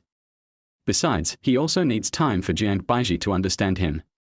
Emotions are not one-sided, and it is not that he will succeed if he confesses. Yes, there is no regret after confessing. Only if you have it, you will really have no regrets. Suyi admitted that he was a little greedy. Before they met again, he thought it would be great if he could see Jiang Baiji again. But when they first met, he was overwhelmed with emotions, thinking that it would be enough to say what he had never said at the beginning. And now, although they have only been together for a few days, he is not satisfied again. He wants you to understand my heart and accompany me for life. Thinking of this, Suyi took a deep breath and exhaled heavily, as if this would add a lot of courage to him. Chapter 11 Courage. It was 10 o'clock on Tuesday morning, and most of the open class time had passed. A group of middle-aged men sat in the first row of the classroom. To some extent, this was also a feature of Suyi's class. There were too many students to attend the class, so the teachers who were listening to the class could not be arranged in the back seats, so they were arranged directly in the front. On the podium, Suyi continued his sharing. There are 3 schools of thought in China: Buddhism, Taoism and Confucianism, corresponding to 3 ways of entering and leaving the world. Confucianism advocates doing nothing, Taoism advocates doing nothing and doing everything, and Buddhism advocates doing without intention. Combining these 3 is the study of the mind.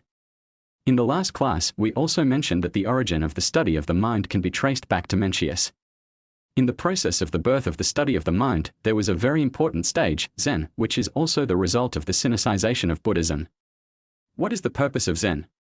It is to pass on the teachings outside the teachings, not to establish words, to point directly to the human heart, to see the nature and become a Buddha. Jiang Baiji was also sitting in the front, but not in the first row. To be honest, today's course was a bit profound for her, and she would have some difficulty listening. But seeing the uncles in the first row smiling and nodding from time to time, and the students around them not saying anything, she knew how good Suyi's lecture must be. As a friend, she was proud of it. Time passed quickly in Suyi's clear voice, and it was soon 11:30. After finishing today's class, Suyi clapped his hands. Next is our divergent thinking time after class. Huaining, who had realized Buddhism, said this: Buddhism is in the world, and it is not separated from the world. Leaving the world to seek body is like seeking the horns of a rabbit. Zen Buddhism emphasizes a heart that has left the world to practice in the world, and regards the troubles and difficulties in the secular world as body. We who live in the world have many difficulties to overcome, and sometimes the results may have been predetermined. So I want to raise a question: is the ending of the story important? Everyone can spend 5 minutes thinking about it, and whoever has inspiration can raise their hands to speak. After speaking, some people in the classroom bowed their heads in deep thought, and some discussed with their classmates. And Suyi looked at the person in the crowd with deep meaning. Today she was dressed very differently, with a camel coat and a green hairband to tie her hair up, which made her skin look even whiter and younger. Jiang Baiji naturally noticed Suyi's gaze and quietly made an okay gesture.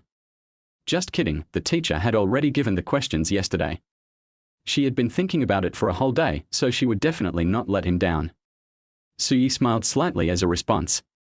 The essence of this question was not to discuss whether the ending or the process of the story was important. Suyi wanted to know more about whether he had the courage to start a story. Courage is a very rare virtue in this era. Suyi wanted to understand Jiang Baiji, not only to understand her preferences, what she likes to eat and drink, but also deeper things, such as courage, love, and marriage. After all, the identities between the two and the situations they may face in the future are different from those of ordinary couples. The love of adults is not the hot-headedness of teenagers, but the passion and persistence after reason. If Jiang Baiji is not suitable, Suyi would rather keep the love in his heart forever and never open it. Others may think that he thinks too much, that love should not be expressed bravely, and that one should cherish the present, but Suyi is not such a person. He only wants to win the heart of one person and never part with him until old age.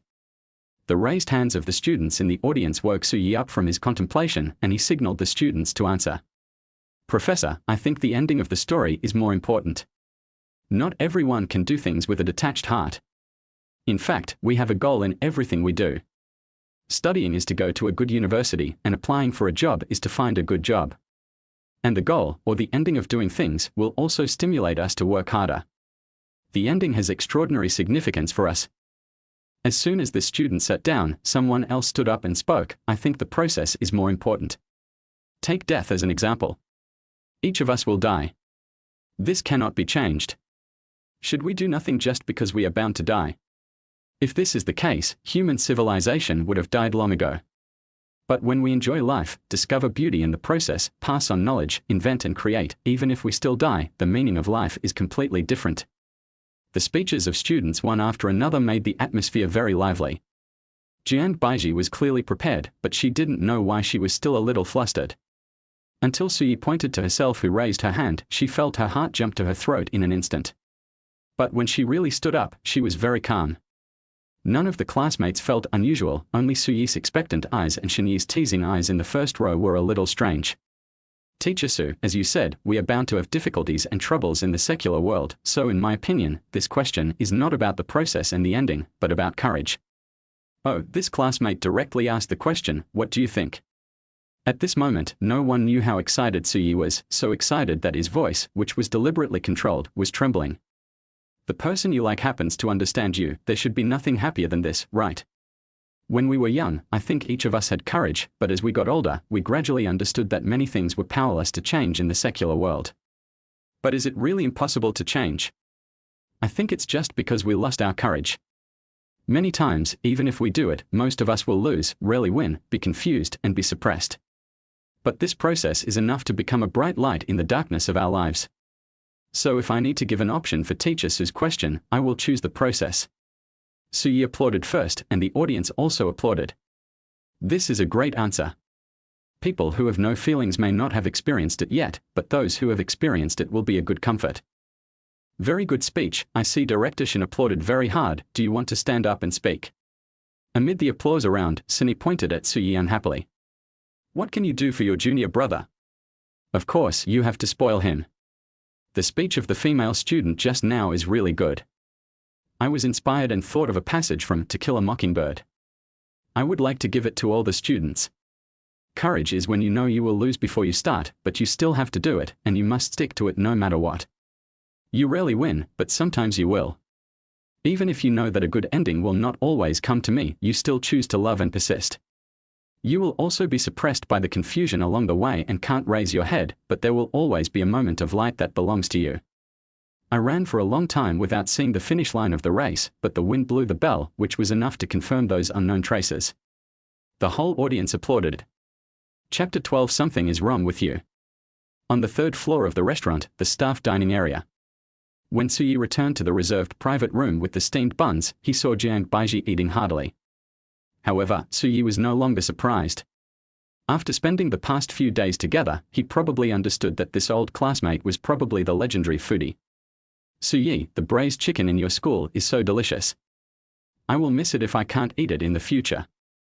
You should also miss our school's steamed buns, duck blood vermicelli soup, white cut chicken.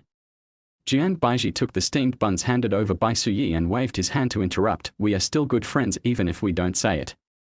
Come often in the future. If you are not filming and resting in Beijing, give me a call if you want to eat. Jiang Baiji gave a thumbs up. You are a good friend. By the way, how did I answer in class just now? To be honest, I was surprised. It's not that bad, right? Jiang Baiji was reserved with a hint of expectation. Suyi smiled. He certainly saw Jiang Baiji's expectation. At this moment, Jiang Baiji was like a child waiting for praise. She was so cute that he wanted to rub her hair. Of course it's good. I mean what your answer reveals. Dreams, hopes, and persistence are very positive things. I think this is also your personal quality. But what surprised me most was that you saw the true meaning of my question. The ending and process of the story are actually not important. What is important is whether you have the courage to start. Whether you enjoy the process or pursue the ending, courage is the one. Only with courage can you create countless zeros behind it. Speaking of this, Suyi's eyes were bright. Baiji, I believe you will also be a courageous person. Jiang Baiji was very happy at this moment. Her bright eyes had betrayed her mood, but she also had a hint of doubt. Hearing your firm tone, why do you feel as if you already knew that I was the answer? Suyi's eyes were a little absent-minded. Falling in love with someone is often for no reason, but there are also traces to follow. If Suyi really wanted to give Jiang Baiji a chance to like him, Suyi thought it might be the rainy evening in the first semester of senior year. That day, Suyi came out of the teacher's office. The school was empty. He happened to see Jiang Baiji just leaving the teaching building with an umbrella. I don't know what happy thing happened to her. Jiang Baiji was dancing in the rain in a white dress with an umbrella in one hand. The sky was overcast and drizzling. The girl danced under the street lights. Suyi, standing in the teaching building, could clearly see the raindrops splashing from Jiang Baiji's skirt, her flying hair, and her spirited smile. No one knew that there was a girl dancing in the rain that evening, and no one knew that there was a boy in the corner who had imprinted this scene in his heart forever. Such a free and easy girl should not lack courage, right? But for Jiang Baiji's question, Suyi chose to laugh. Maybe this is tacit understanding. Jiang Baiji nodded to accept the answer and then said, Suyi, do you have time the day after tomorrow? Yes, you will also follow me for a week. In addition to classes, I just read books and drink tea. I am very free. That's good, just go out with me to get some fresh air. My friend has 2 tickets for the drama Secret Love in Peach Blossom Land. Let's go to see the drama. Suyi nodded happily. Evening, 8 o'clock, Qingcheng Community. The average price of this community has exceeded 100,000.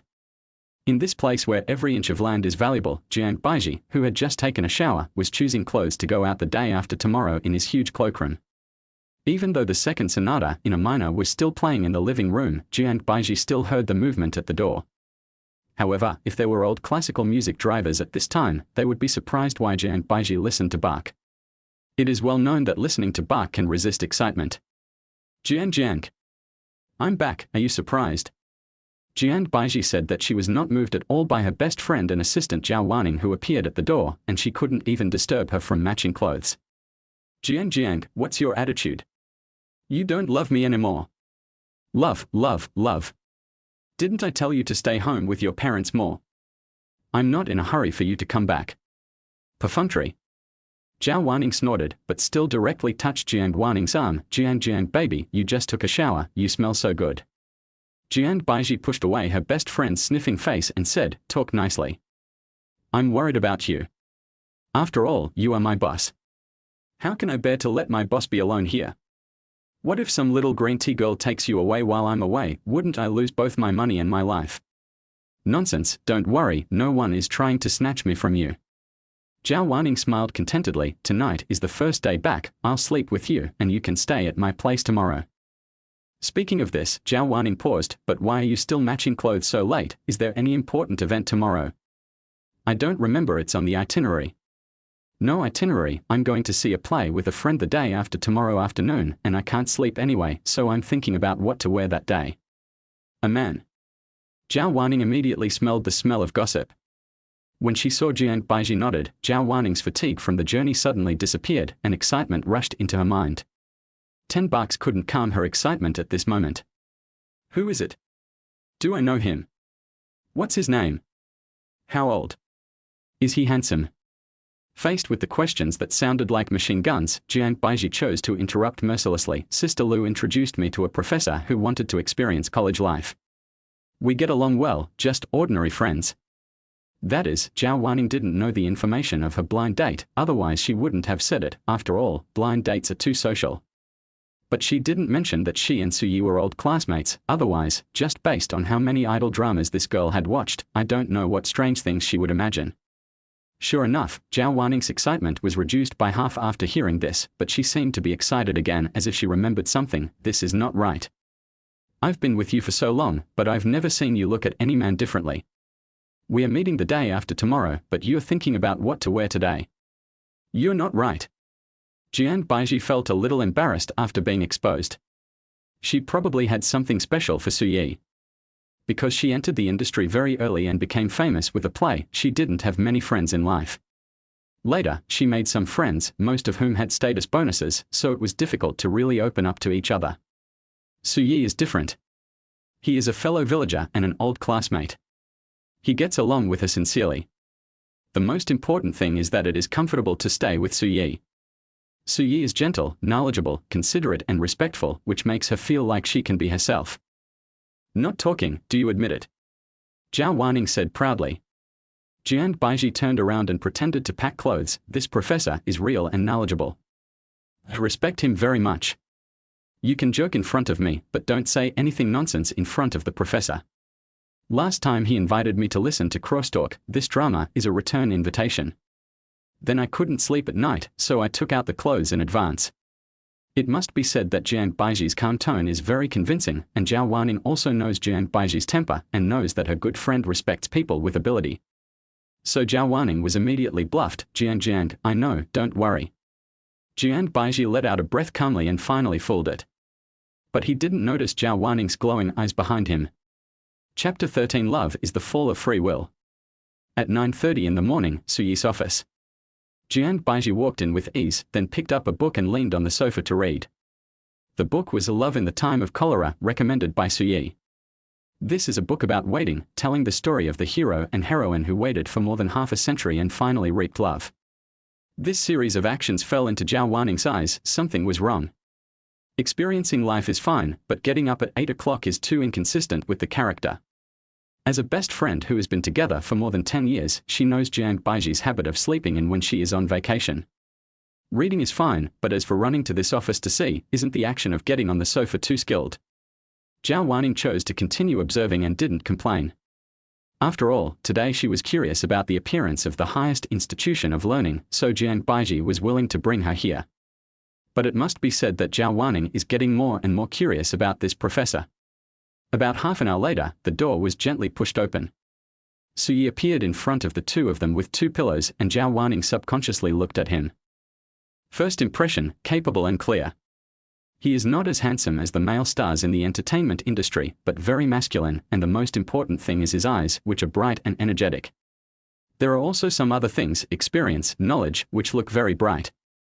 Overall, Zhao Waning had a good first impression of Suyi, so he took the initiative to say hello, I am Zhao Waning, Jiang Jiang's best friend and assistant. Sorry to bother you. Hello, I am Suyi, I have heard of you from Baiji. Zhao Waning subconsciously said in his heart, Baiji, there is something. Jiang Baiji also explained, this girl is very curious about Beijing University, so I brought her here to see it. Sorry to bother you. What's the trouble? Suyi put down the pillow and smiled, Miss Zhao is your friend and my friend, not to mention that Miss Zhao and I are fellow countrymen and classmates. Ah. This is Zhao Waning, Suyi and I are classmates. Jiang Baiji on the sofa couldn't help but cover her face. How could she forget this? She could not mention Suyi's identity, but she forgot to explain to Suyi. Zhao Waning's mind was spinning rapidly. Since she started working, she followed Jiang Baiji to travel all over the world. The student days were a long time ago. If she didn't mention this, she probably wouldn't even remember that there was a person like Suyi. You are the top student in our class. Oh my God, we met in this place. It's fate. I will treat you at noon today. Let's have a meal together. Haha, don't worry. Today we are reuniting as old classmates. I will be the host. Suyi looked at Jiang Baiji. Baiji, how about going to your private kitchen? Whatever you say. Suyi nodded and then handed the pillow he had just brought into Jiang Baiji. This is the surrounding pillow from our school's centenary celebration. I saw that you have been leaning on the sofa to read, which is uncomfortable for your waist. I brought 2 over. You can try to use them as cushions. If it is not enough, I will get a few more. Jiang Baiji took it with a normal expression, put it behind his waist, and felt it for a while, 1 for the waist, 1 for the neck, and another 1. You can put 1 in your arms. Zhao Waning glanced at the office. It was a typical office style, with mahogany desks and bookcases, black sofas, and then looked at the 2 green cartoon pillows. Suddenly, he felt a little toothache. At 12:30 noon, your private kitchen. Old Shi bowed his head and said hello and continued to work in the kitchen. In the car just now, Zhao Waning and Suyi quickly became familiar with each other after talking about their school days. Based on the intuition of a girl, she felt that Jiang Baiji was obviously different from Suyi, and as a good girlfriend, she was also very concerned about Jiang Baiji's lifelong event. So she felt obliged to talk more about Suyi, which would also make it easier for Jiang Baiji to understand. Professor Su, have you stayed in Beijing since you graduated from college? Suyi nodded. Basically, it's like this. In my junior year, I completed all the credits and got my degree certificate in advance. Then I took the postgraduate entrance examination and studied for a doctorate, stayed at the school to teach, and went to the UK as a visiting scholar for 2 years. You are worthy of being a top student. Zhao Waning praised him first, then smiled. Let me gossip a little. Professor Su is so busy, does he have time to fall in love? Jiang Baiji subconsciously stepped on Zhao Waning next to her with her foot. How could she not know what this girl was thinking? But it would be embarrassing, and she didn't want Suyi to misunderstand anything. But when Suyi's voice sounded, she pricked up her ears unconsciously. Well, she was also a little gossipy. After all, best friends have similar tastes. I'm not afraid of you laughing at me. I'm a virgin. Zhao Wan Ning laughed subconsciously and then explained quickly, "Sorry, I didn't mean to laugh at you. I just didn't expect Professor Su to be so trendy and know this term. We are about the same age. Don't make me look like an old man. It's mainly because Professor Su's temperament makes you look very mature." At this point, Zhao Wan Ning sighed. "In the blink of an eye, we are all about to get married. Jiang and I are both urged to get married. What about you, Professor Su? We share the same pain." The three looked at each other and couldn't help laughing. "Professor Su, I was delayed by Jiang. I traveled all over the country and had no time to meet people. As for Jiang, the entertainment industry is too muddy and I have never met a good one. Professor Su, what's your situation? You're a professor and handsome, so you shouldn't have trouble finding a partner, right? Is it because your requirements are too high?" Su Yi glanced at Jiang Baiji calmly, pretending to be normal. "My requirements are not high either. My personal hobbies are single and relatively boring. I want to find someone who is free and lively." "What kind of people do you want, Wan Ning and Baiji?" Zhao Wan Ning smiled. "I just want someone who is handsome and treats me well." Jiang Baiji was used to Zhao Wan Ning's performance and smiled helplessly. She thought for a while before answering. "It seems that there is no clear standard. I can think of a few for now. They are sincere, interesting, and can give me a sense of security." After listening to Zhao Wan Ning's funny Jiang, "Why do you feel like you're going to live alone? I think you're the one. Watch less idle dramas. Being handsome can't make a living. Being handsome can't make a living, but a handsome husband can make a few more bowls of rice." Jiang Baiji shook her head and smiled bitterly. "This girl is hopeless. Su Yi, please say a few words for me and help me change this girl's distorted worldview." Su Yi laughed. "People's ideas will actually change all the time, especially in love. We are used to setting all kinds of standards for our other half, but I believe that when the person you really love appears, your standards will definitely be broken by him, because love is the sinking of free will. Facing that person, all the standards we set are useless and we can't control our own thoughts at all." The table suddenly became quiet, obviously moved by Su Yi's words. Jiang Baiji just stared at Su Yi with a gleam in her eyes from time to time. But Zhao Wanning was more aggressive. "I declare that I was wrong. Besides being handsome, I can also eat more bowls of rice by being with a cultured person like Professor Su." The three of them burst into laughter. Chapter 14: Secret Love in Peach Blossom Spring. In the first row of the theater, the lights were dim, and Secret Love in Peach Blossom Spring was being performed on the stage. The drama Secret Love in Peach Blossom Spring is a classic play. The main plot of the play is that two crews, Secret Love and Peach Blossom Spring, compete for the rehearsal space on the stage. The Secret Love crew tells the story of Jiang Binliu and Yan Jifan, who were separated by war and drifted to Taiwan, got married one after another, and reunited 40 years later when Jiang Binliu was lying in bed. The Peach Blossom Spring tells the story of Lao Dao, a willing man, who is unable to have children, and his wife, Chunhua, is having an affair with Boss Yuan. Lao Dao has no choice but to run away sadly and goes up the river. He accidentally discovers the peach blossom forest and enters the peach blossom spring. After spending a period of pure and romantic time that is almost dreamy, he returns to Wuling and finds that Chunhua and Boss Yuan, who were once in love, have fallen into real entanglements and mutual resentment, and have not lived the happy life they imagined from then on. The actors on the stage worked very hard, because the distance was close enough, and even the expressions on the actors' faces could be clearly seen. Su Yi watched very seriously. In fact, he had hardly ever seen a play. Before watching this play, he was full of good feelings for this play. Secret love is a very beautiful word. There are many descriptions of secret love. For example, secret love is a successful pantomime, but when it is spoken out, it becomes a tragedy. For example, secret love is a person's chaos. This is a word that is enough to give people imagination, and the Peach Blossom Spring is also the same. Dao Yuanming's Peach Blossom Spring is too deeply rooted in people's hearts. To some extent, Peach Blossom Spring is a synonym for a good life. When watching the scene, although the content of this play is different from what Su Yi imagined, due to the particularity of the play, that is, the actors are required not to make any mistakes, so every play is tempered, which also creates a good audio-visual enjoyment, and Su Yi is still attracted to it. It was so attractive that he even forgot that Jiang Baiji was sitting next to him. At this moment, Jiang Baiji felt a little funny. She had watched Secret Love in Peach Blossom Land several times. Although she did not mean to date when she invited Suyi to watch a play together, it was true that friends chatted and took a deep breath together.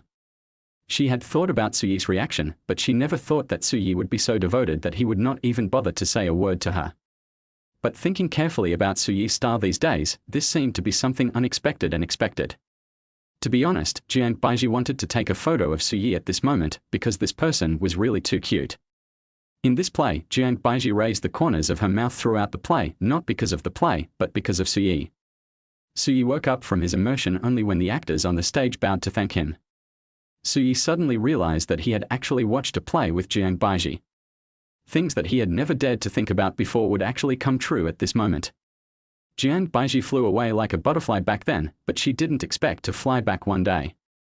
Professor Su, did you enjoy it? Jiang Baiji hadn't called Professor Su for a long time, and she was deliberately teasing him at this moment. Very good, I think I will have another hobby in the future. This should be the best evaluation of recommending something to others. Jiang Baiji couldn't help but be proud. Professor Su, then I will help you develop more hobbies in the future. It's still early now, let's go for a walk. Is it okay?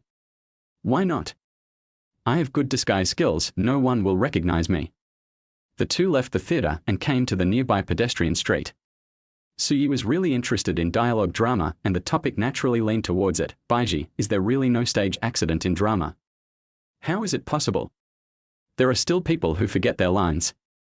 But many times, the audience can't tell if there is a stage accident. Jiang Baiji explained carefully, there are many golden partners in the drama world, such as the Shenma combination of the popular Happy Twist, and Guo Jingfei and Qian Feng are also a golden pair in the Shanghai Drama Theatre. The two have collaborated on 500 or 600 dramas and acted in more than a dozen film and television dramas, and they have a tacit understanding. During a live performance of a drama, Qian Feng's voice was so hoarse that she could hardly speak. She asked Guo Jingfei to pour her a glass of water. Guo Jingfei took it very naturally and really went backstage to pour a glass of water, but no audience member noticed the flaw.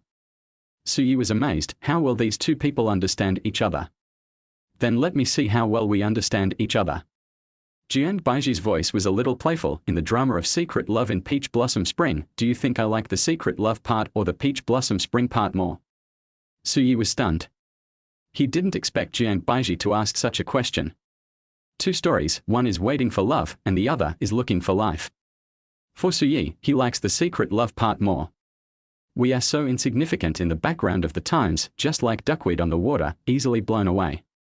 The powerlessness of life and the brokenness of life seem very tense to Suyi. But Jiang Baiji, Suyi is undecided. And he especially wants to answer this question correctly. At this moment, Suyi suddenly thought of a scene in the TV series The Disguiser. That scene was like this.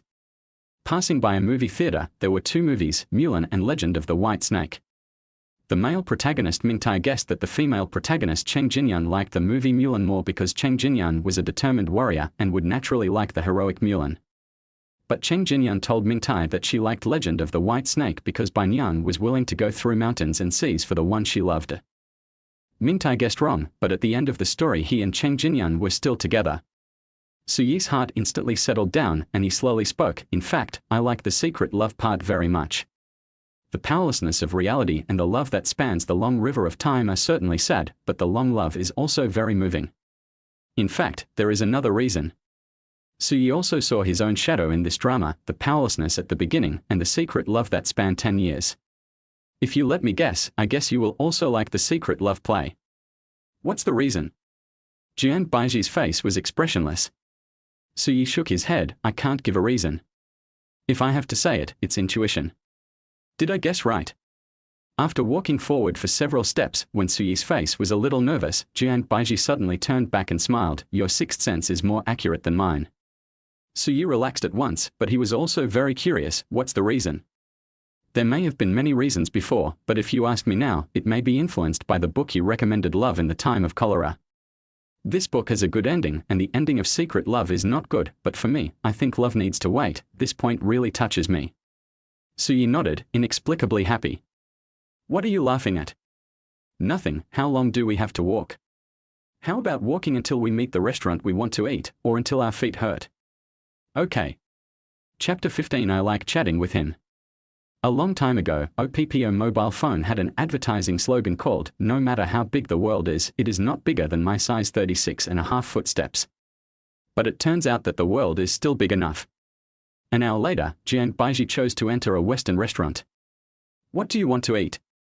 Jiang Baiji flipped through the menu skillfully. Suyi said naturally, "I rarely eat Western food. I want the steak to be 70% done. You can arrange the rest. You are really good at letting go." Suyi smiled slightly and didn't take Jiang Baiji's joke to heart.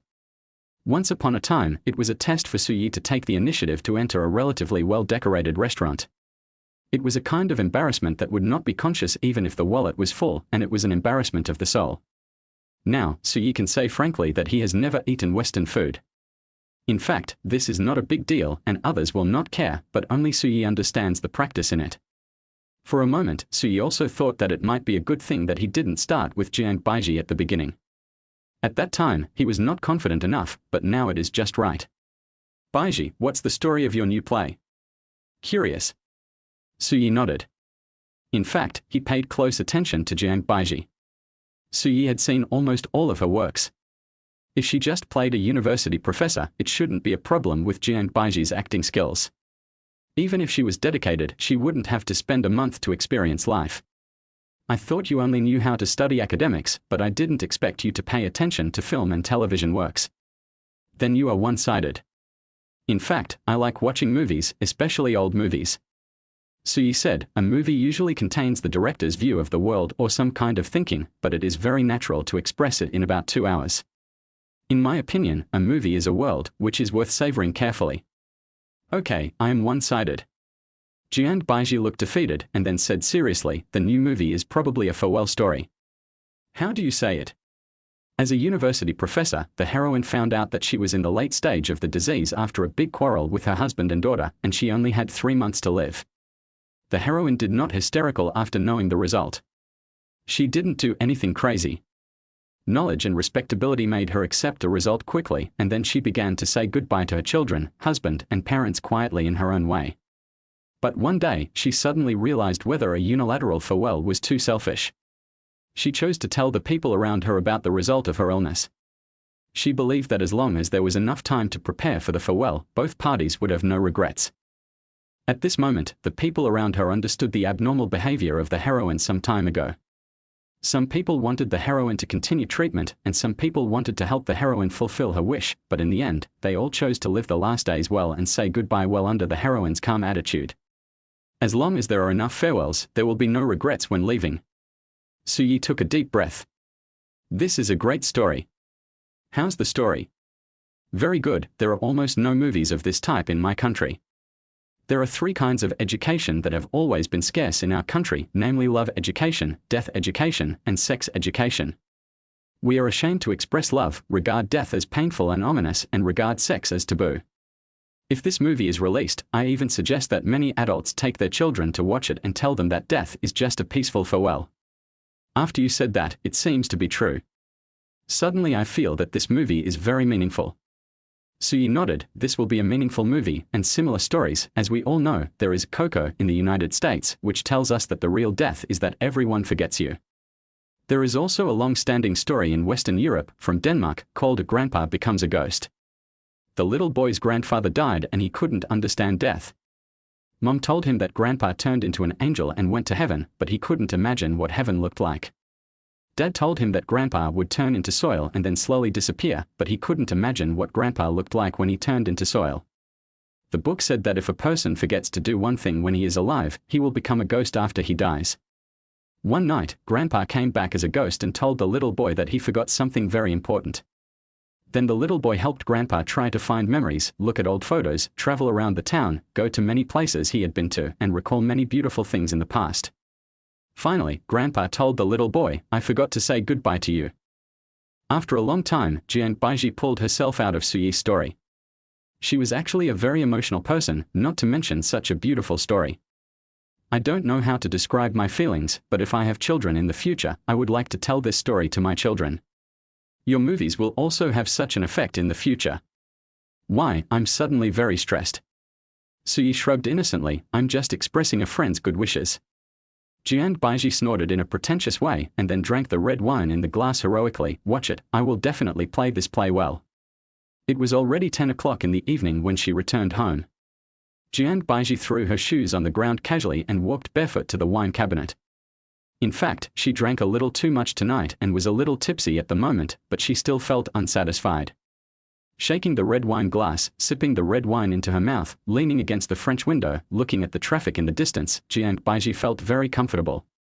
Comfortable because happy, and the reason for happiness may be that she heard a very good story. The vibration sound of WeChat broke Jiang Baiji's meditation. Jiang, what are your plans for tomorrow? Do you want to go paragliding, which you wanted to do so much? Jiang Baiji was stunned when she saw the message. There were two reasons for this. One was that she had forgotten about it, and the other was that she didn't want to go paragliding tomorrow. Ning, I have something else to do tomorrow, so I can't go. A series of question marks were sent directly on WeChat, representing the other party's incredible mood. I have to experience life tomorrow, so I don't have time. Jiang, do you think this reason can convince me? What if I go one day less? I want to keep my word and don't want to let Professor Su down. Jiang Baiji felt a little guilty after saying this. She typed several wrong words and revised them before sending this sentence.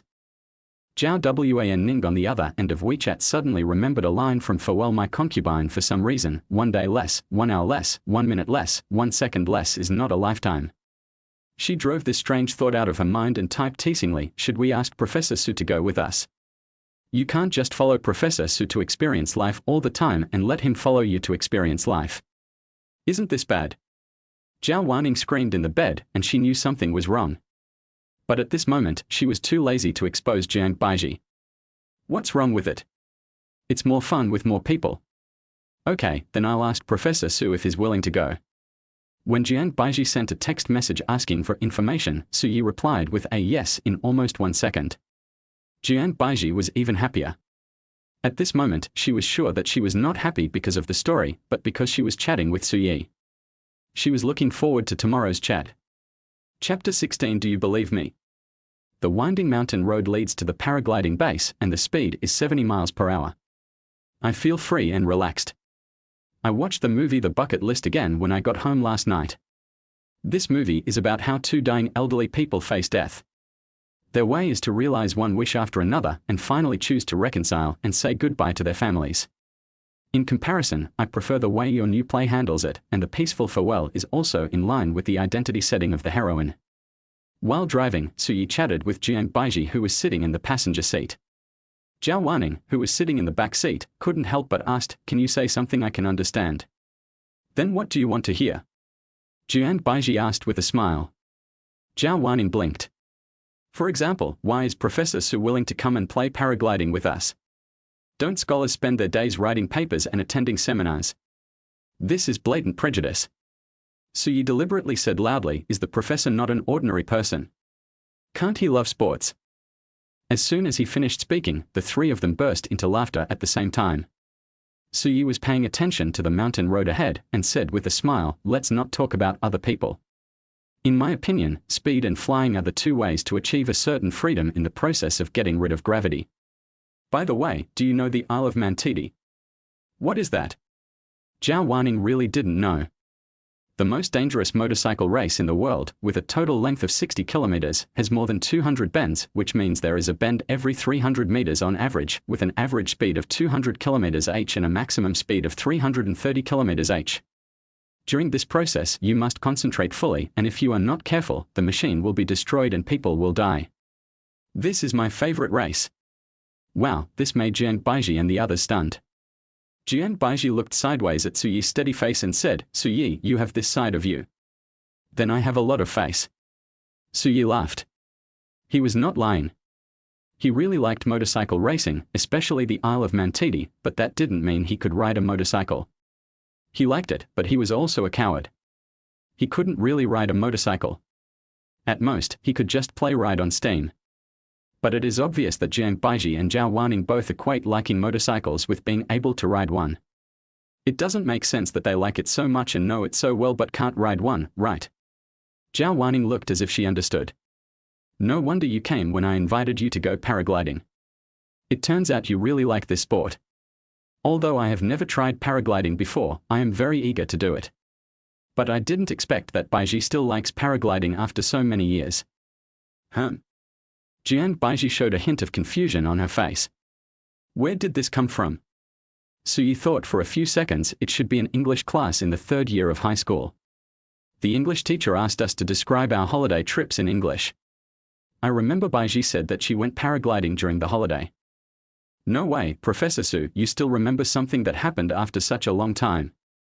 Zhao Wanning looked like she had just eaten a melon. It's not her fault. How could a badger not eat a melon when it's placed in front of it? Even Jiang Baiji's face showed a hint of barely perceptible panic. She wanted to clear her throat and change the subject, but she felt that everything she did at this moment would be very deliberate. Why did Suyi hint at his love at this moment? He had his own explanation. Don't get me wrong, I remember it so clearly because it was the first time I heard a classmate speak English so fluently. At that time, even the teacher praised Baiji for her authentic accent. You know, although I had good grades, I was a dumb English speaker. I could write but not speak. It was so amazing at that time that I still remember it now. Jian Baiji felt relieved. So that was the case. She was no longer panicked and wanted to joke again. Then did you know shame and then courage? Of course, but unfortunately it didn't work. It might be because I didn't have a good sense of the language. It wasn't until I was forced to practice speaking before I went to the UK as a visiting scholar that I started practicing. Jian Baiji smiled when she heard this. Why don't you show it? How are you? I am fine, thanks, and you? After this question and answer, the 3 of them burst into laughter again. In fact, Suyi felt something else in his heart. He had never traveled during his school days. When his English teacher asked him questions, he didn't even dare to raise his head. When he saw Jiang Baiji shouting and answering calmly, at that moment Jiang Baiji seemed to be glowing. What glowed was not Jiang Baiji's holiday travel, but her confidence. Maybe this was one of the reasons why he liked Jiang Baiji when he was young. Time passed quickly and the car soon reached the top of the mountain. In front of Suyi was a huge valley and other paragliders were floating in the sky, like large birds, drifting in the wind. The staff who made an appointment came forward enthusiastically to explain safety matters and instruct how to wear safety equipment. After the staff finished the explanation, it was time to wait in line. Suyi walked to the takeoff point alone, with a cliff several hundred meters high under his feet. To be honest, Suyi suddenly found that he was sick. He might have had this disease for a long time, but he just found out today that he was actually a little afraid of heights.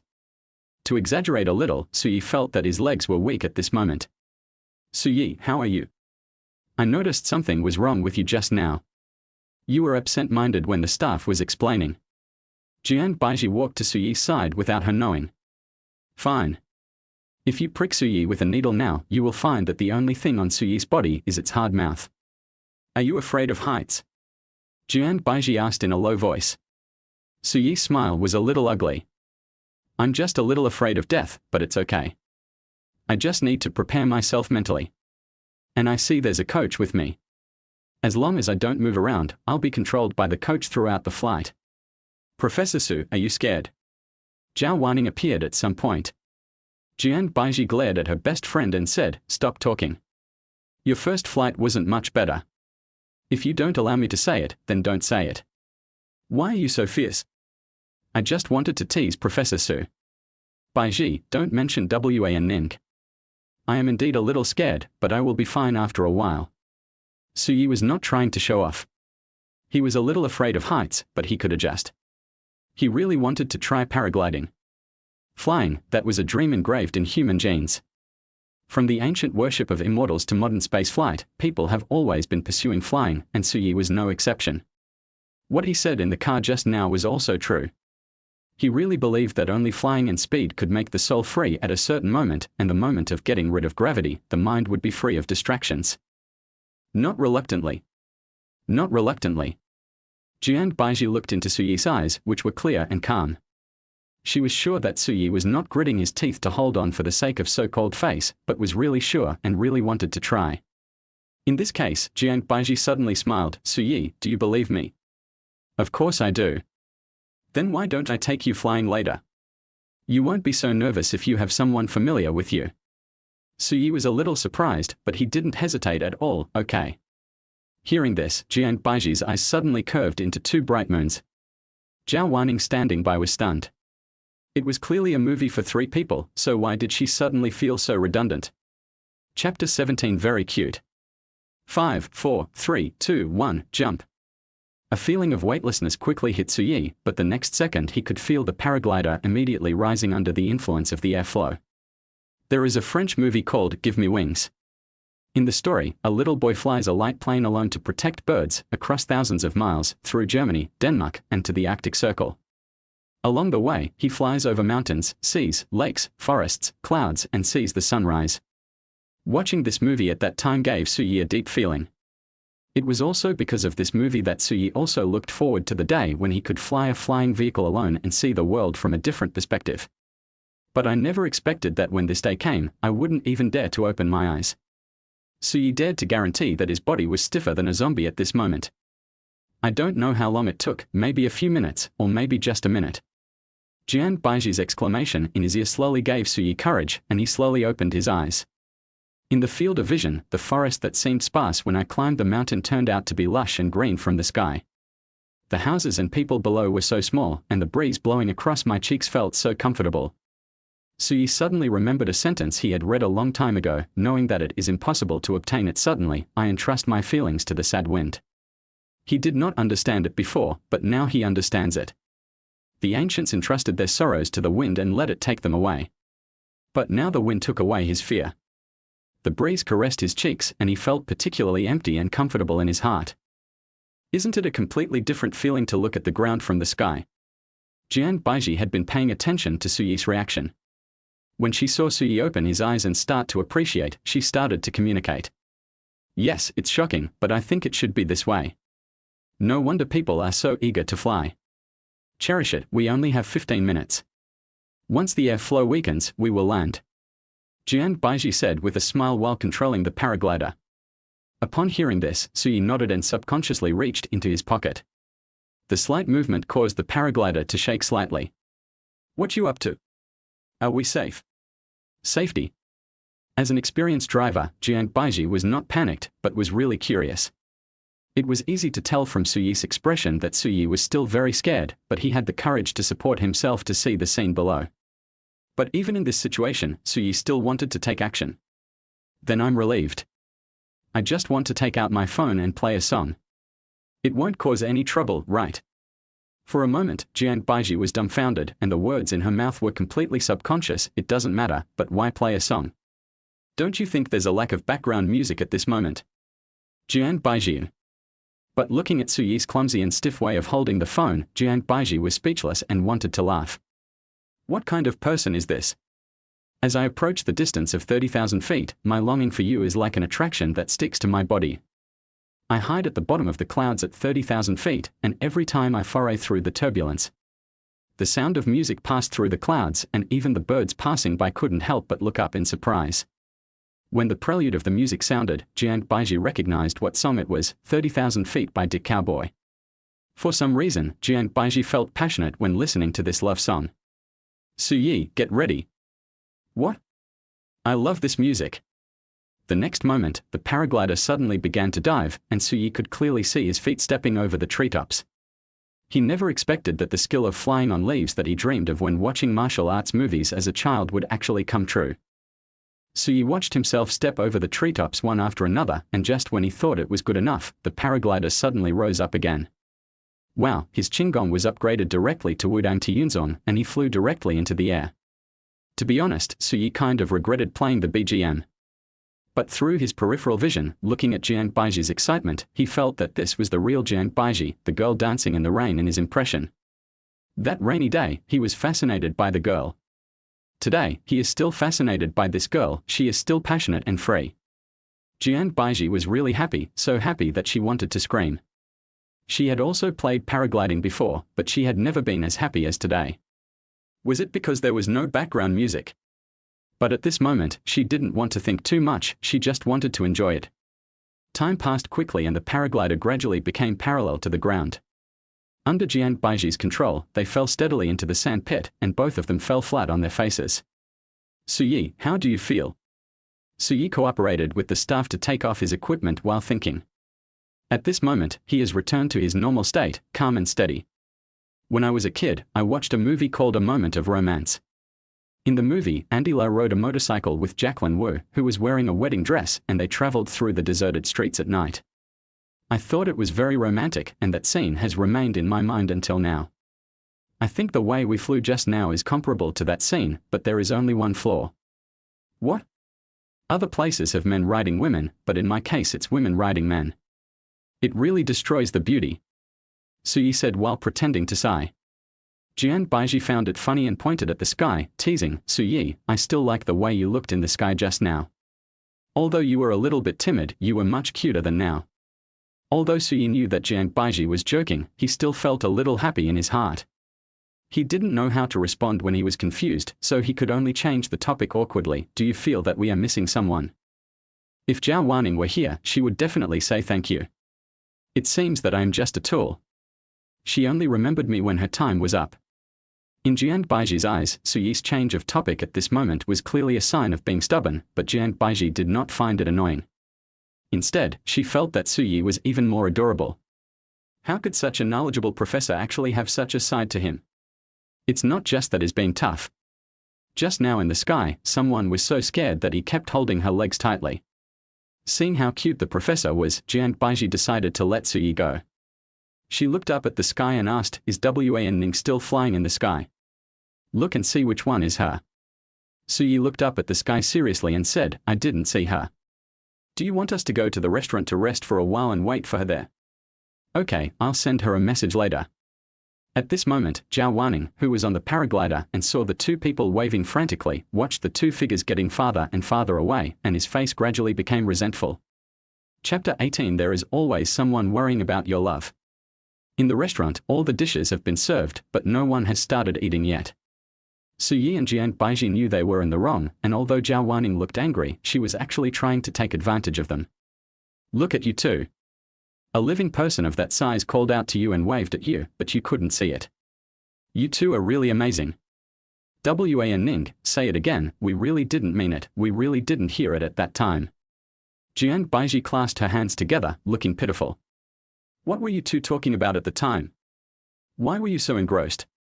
Having been held in check for long enough, Zhao Wanning decided to show her true colors. We didn't talk about anything. Suyi added a piece of pork chop to Zhao Wan Ning as a gesture of goodwill. Today's meal is my treat, Wan Ning, please forgive us.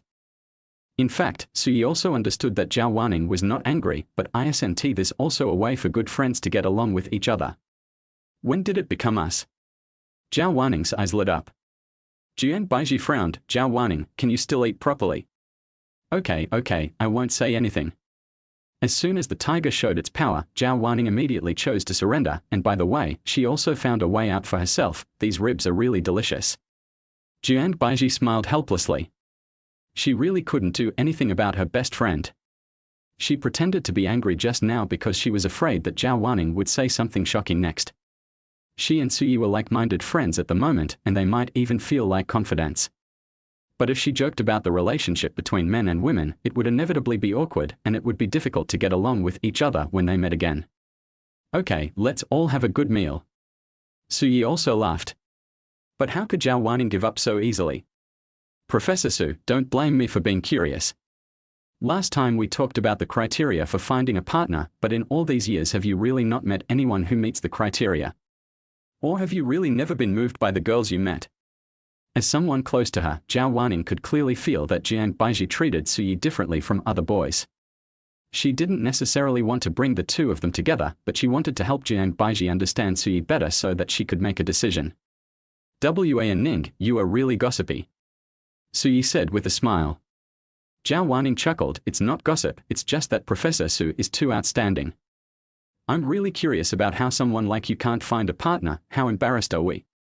If you say you're not moved, you'd be lying. Maybe this person will touch your heart at some point or moment. Suyi didn't shy away from it, because he really wanted to show his heart to Jian Baiji. You are indeed moved at this moment, but being moved doesn't mean you have to take action or stay together for a lifetime. I think true love is restraint. We will encounter many moves and even many temptations. In this process, we must stick to our hearts and focus on finding the love of our life. I think that when you really meet the love of your life, those things you have never done before, such as looking at the stars and the moon, will be twice as happy as doing them with her, and the kisses you have never had before will definitely be more passionate. You will cherish her more because this is what you have waited for. Jian Baiji looked at Su Yi blankly. Compared to Su Yi, who was so clear-headed, she was a little slow in this aspect. She didn't fall in love, not only because she was cautious but also because she was busy with work. She had never thought about it so much, and she hadn't even imagined what her future partner would look like. But at this moment, looking at Su Yi's steady and smiling appearance, she suddenly felt that her partner had a vague shadow. Zhao Wanning took in Jian Baiji's appearance and said with a smile on her face, "Professor Su, you are awesome. You said before that love is the fall of free will, and now you say that love is restraint. I really don't know which woman you will marry in the future." While Zhao Wanning was quietly assisting Su Yi, at this moment, in the capital, Zhong Wangyu was also working hard for his brother's love. "Chen Yi, I saw you said in your circle of friends that you like hiking. Actually, I like hiking too. Do you want to go to Shangshan to watch the sunrise this weekend?" Zhong Wangyu looked at the WeChat interface and saw the message sent by Yuan Hao and couldn't help but smile evilly. After these few days of him secretly asking about his preferences and lurking in his circle of friends, he is now taking the initiative after fully understanding himself. But who doesn't know who? Yuan Hao loves to climb mountains, burn fake money in front of graves, and fool ghosts. Zhong Wangyu knows Yuan Hao very well. He is a homeowner who likes to stay in his go-kart field and watch the sunrise. Does he have such artistic talent? Restraining the urge to complain, Zhong Wangyu was about to reply when a sudden idea flashed in his mind. Isn't the next step here? Let the other party understand you, then take the initiative to understand the other party. Then, isn't it just like this, prescribing the right medicine and catering to their needs? Zhong Wangyu quickly wrote down his inspirations in a small notebook. These were first-hand reference materials for his brother's love journey. "Chen Yi, why don't you reply to the message?" "Excuse me, Brother Haozi, I have to go to my cousin's house for dinner this weekend to talk about my internship at my uncle's company." Zhong Wangyu quickly typed a reply. How could he possibly meet Yuan Hao? That would expose his true identity. "Chen Yi, you didn't come out the 2 times I asked you out. Did Wangyu tell you something that made you not want to come out and play?" Looking at the WeChat interface, Zhong Wangyu raised his eyebrows. Things were getting interesting. But he liked it. If his friends were too stupid and were easily manipulated by him, it would be too unfulfilling. "Brother Haozi, how did you know?" Yuan Hao on the other side of the screen sneered, then quickly typed, "Chen Yi, what did your cousin say about me?" "It's nothing, Brother Haozi, don't think too much. I can feel that you are a good person." This nice guy card made Yuan Hao feel a little warmth in this cold world. "Chen Yi, I really want to make friends with you. It doesn't matter what Wangyu said about me. Let's get to know each other slowly. When you are free, we can play together. Brother Haozi, you are so nice. Hey, Chen Yi, you are the first girl who says nice things about me." After Zhong Wangyu finished typing this line, he couldn't help but shake his hair. "I can handle it in a few minutes. Are you convinced?" "Who is this Chen Yi?" The sudden voice next to his ear scared Zhong Wangyu so much that he jumped up. When he turned around, he found that it was his father Zhong Jianguo. "Dad, why are you back? When did you come here?" Zhong Jianguo sneered, "If I hadn't come back to get the documents at noon, I wouldn't have discovered what you did." "Dad, what are you talking about? Why does Yuan Hao call you Chen Yi? Are you playing with Yuan Hao's feelings? Do you know that your uncle Yuan and I are good brothers?"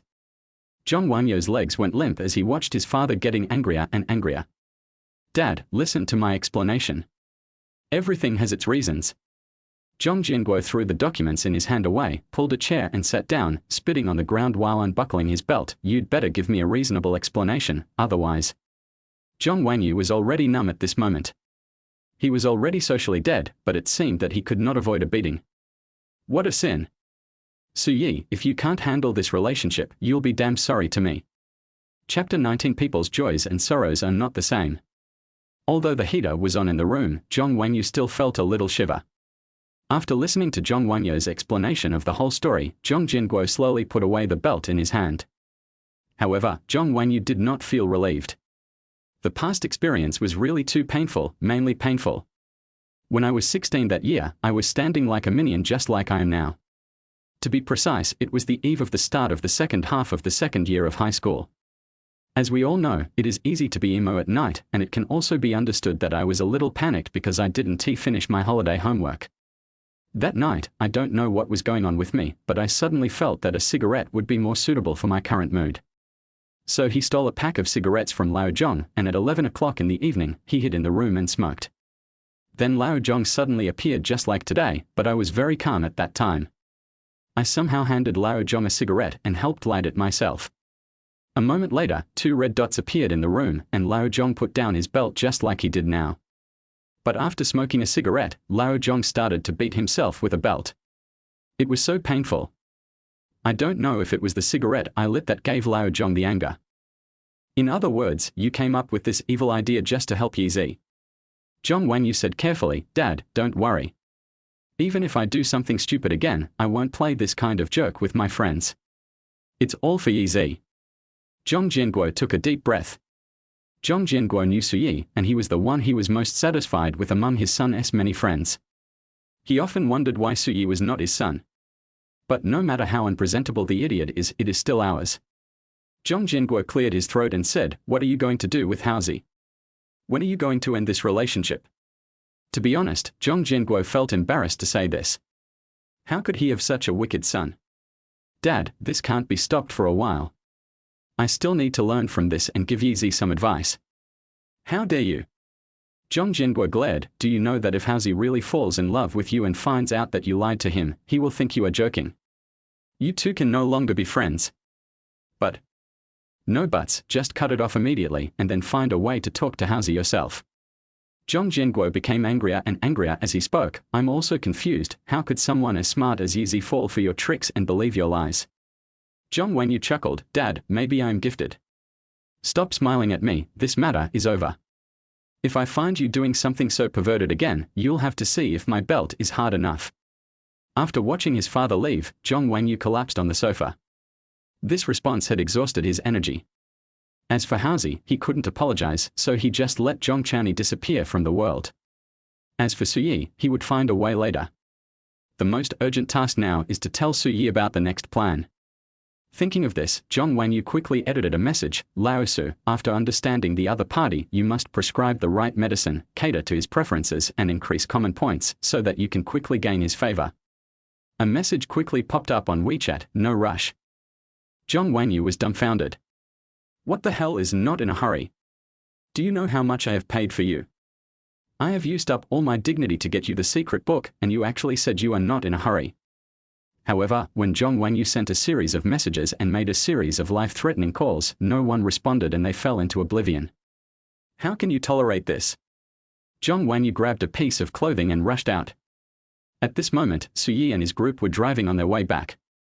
"I saw your friend sending so many messages just now. Do you want to use my phone to call back?" "It's okay, it doesn't matter." Suyi put the dead phone in his pocket. It really doesn't matter, because 1 second before the battery ran out, Suyi saw the message sent by Zhong Wanyu, which was all a series of question marks. Seeing this, Jian Baiji didn't say anything more. Zhao Wanning in the back seat had already fallen asleep leaning against the car frame. The song playing in the car was Say You Love Me, a jazz-style song released in the 1990s. For a moment, no one spoke in the car, only the sound of soft breathing, but even without speaking, it was very beautiful. Jian Baiji closed her eyes and leaned back in her seat, tapping her fingers intermittently in rhythm. The wind outside the window was not strong or cold, and it felt cool and comfortable when it blew on her face. Suyi was concentrating on steering the wheel. In the rearview mirror was the sunset glow that looked like a shy girl with a blush on her face.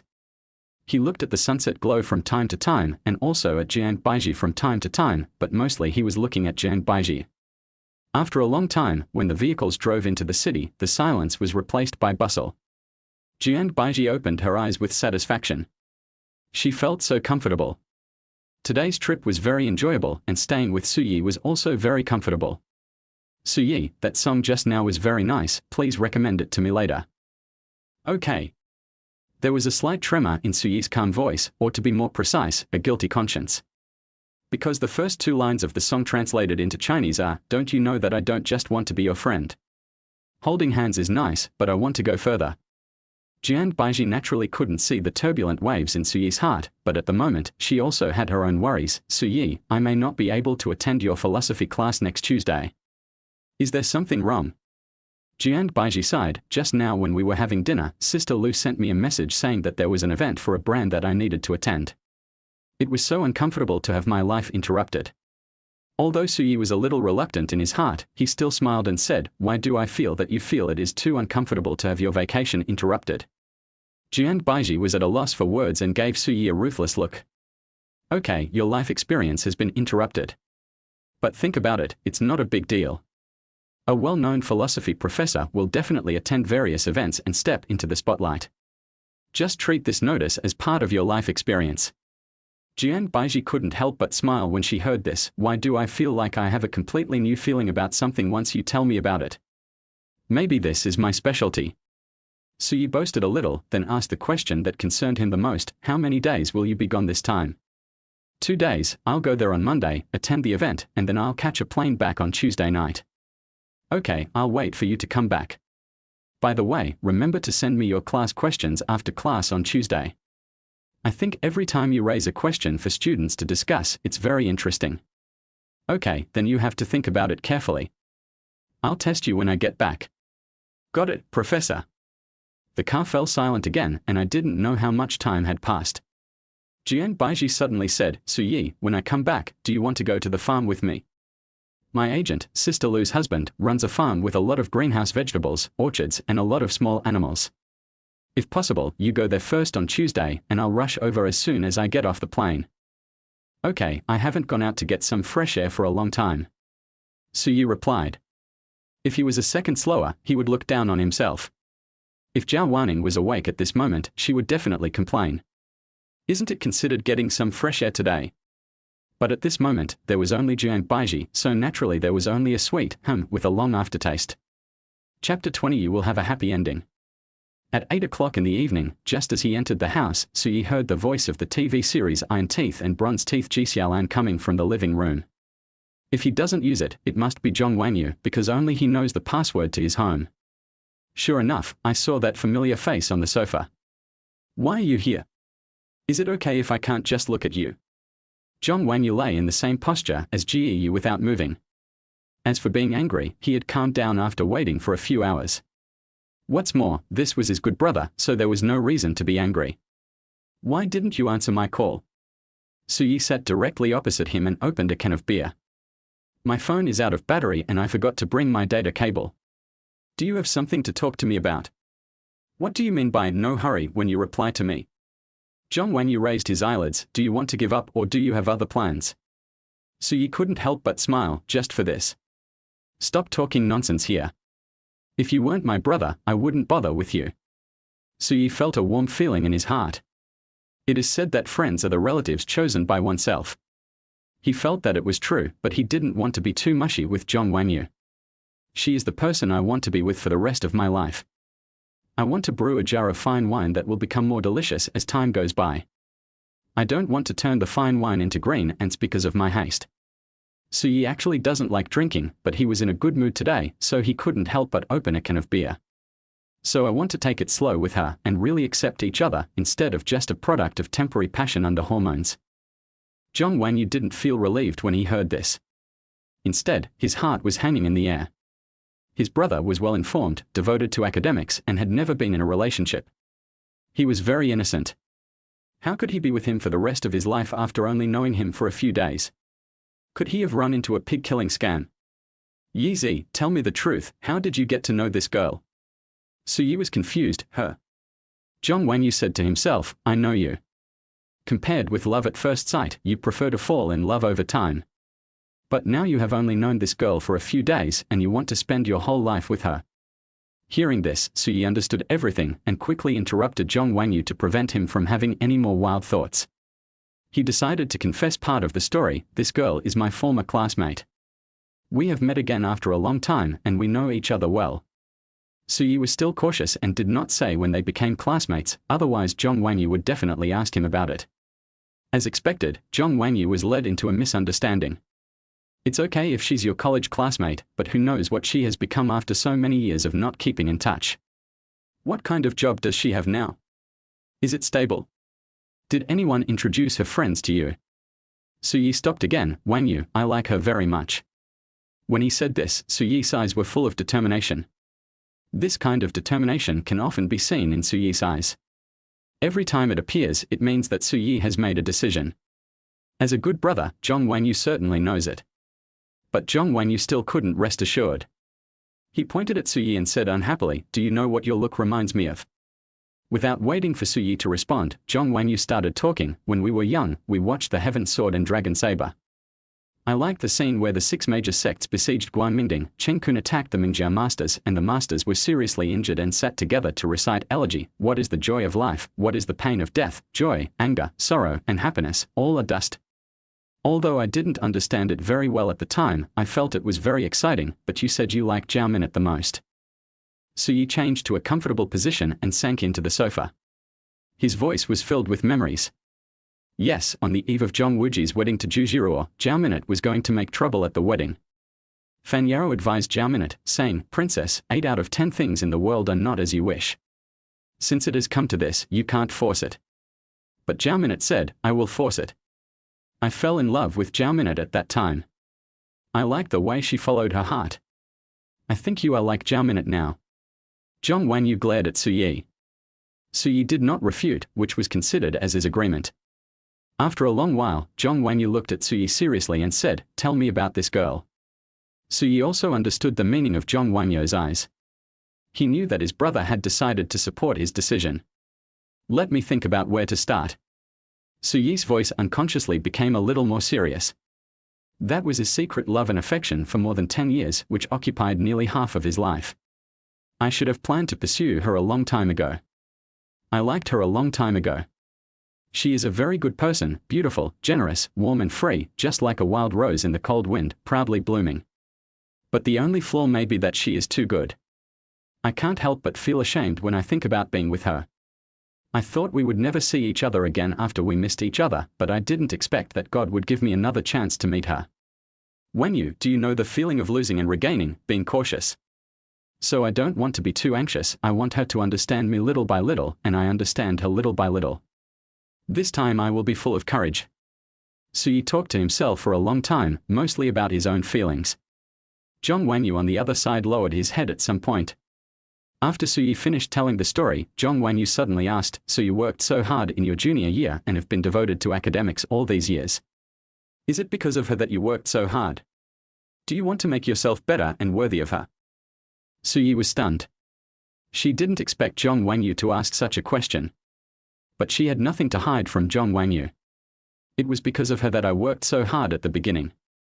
Young people always have fantasies. They think that excellence will bring them one step closer. As for academics, I really like them. Even without her, I would have chosen this path, but I might not have worked so hard. Suyi had indeed let it go and even laughed at himself when he said this. But Zhong Wanyu felt inexplicably more uncomfortable when he heard it. I used to often hear you say that love is all about waiting. If you wait patiently, the girl of destiny will appear. At that time, I thought you would never be able to wait and would be destined to live out your life alone. I didn't expect that you already had someone chosen. You are the one who is so shrewd and cunning. Zhong Wanyu adjusted his mood, raised his head and laughed. Maybe I am really lucky. Don't be so naive.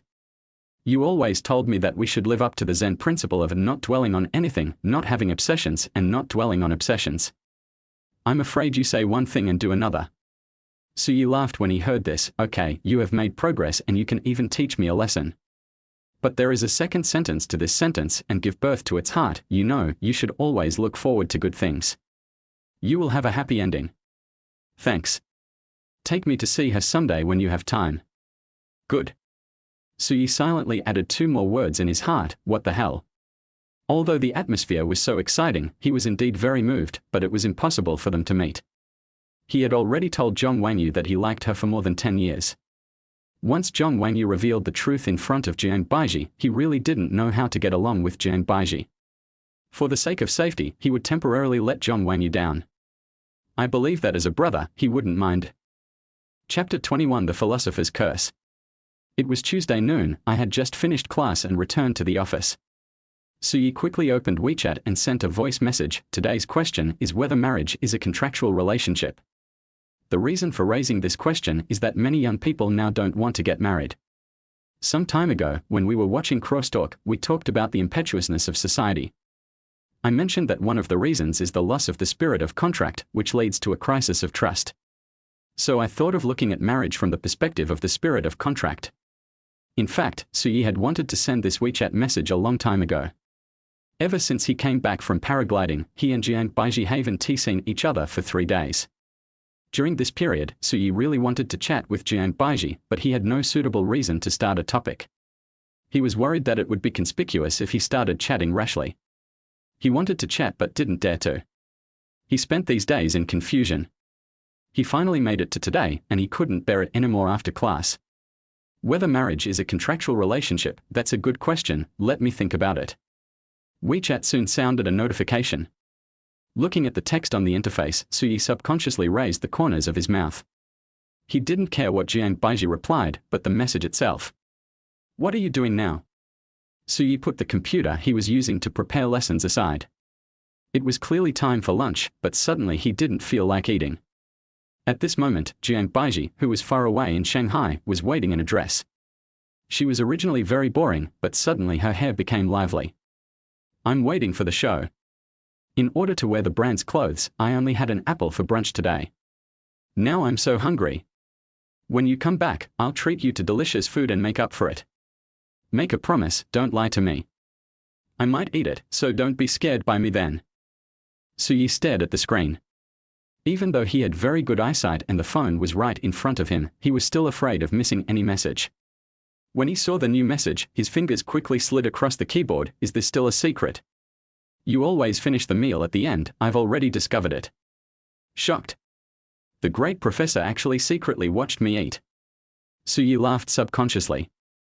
It seemed that because of the distance, Jiang Baiji seemed to be more relaxed. She would not say such lively words before. Through the exclamation mark, he seemed to see Jiang Baiji smile. Looking at the secretly observing and sneaky emoticons sent by Suyi, Jiang Baiji was not much better, and the corners of her mouth never faltered. Zhao Wanning, who was standing next to her, felt a toothache. After all, they were attending an event of a world-class luxury brand.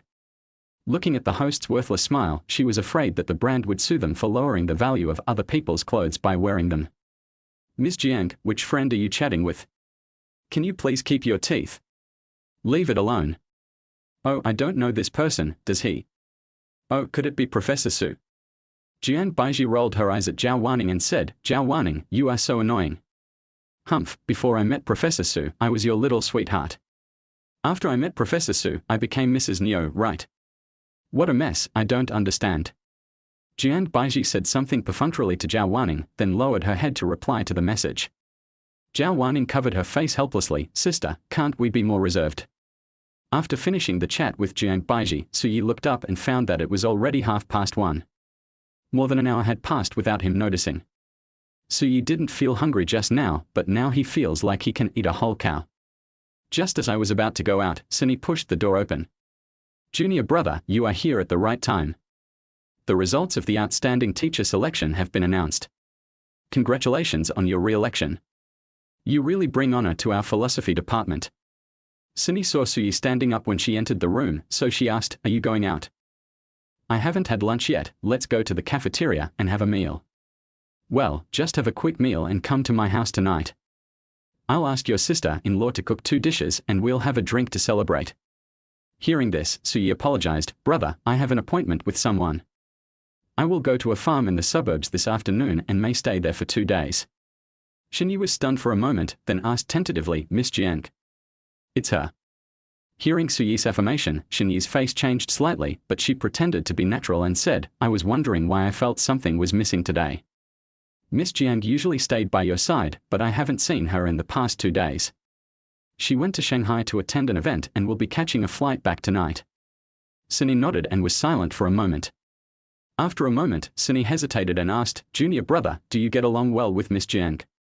Suyi immediately understood his senior brother's subtext, and his senior brother was so smart, he didn't think he could hide it from him.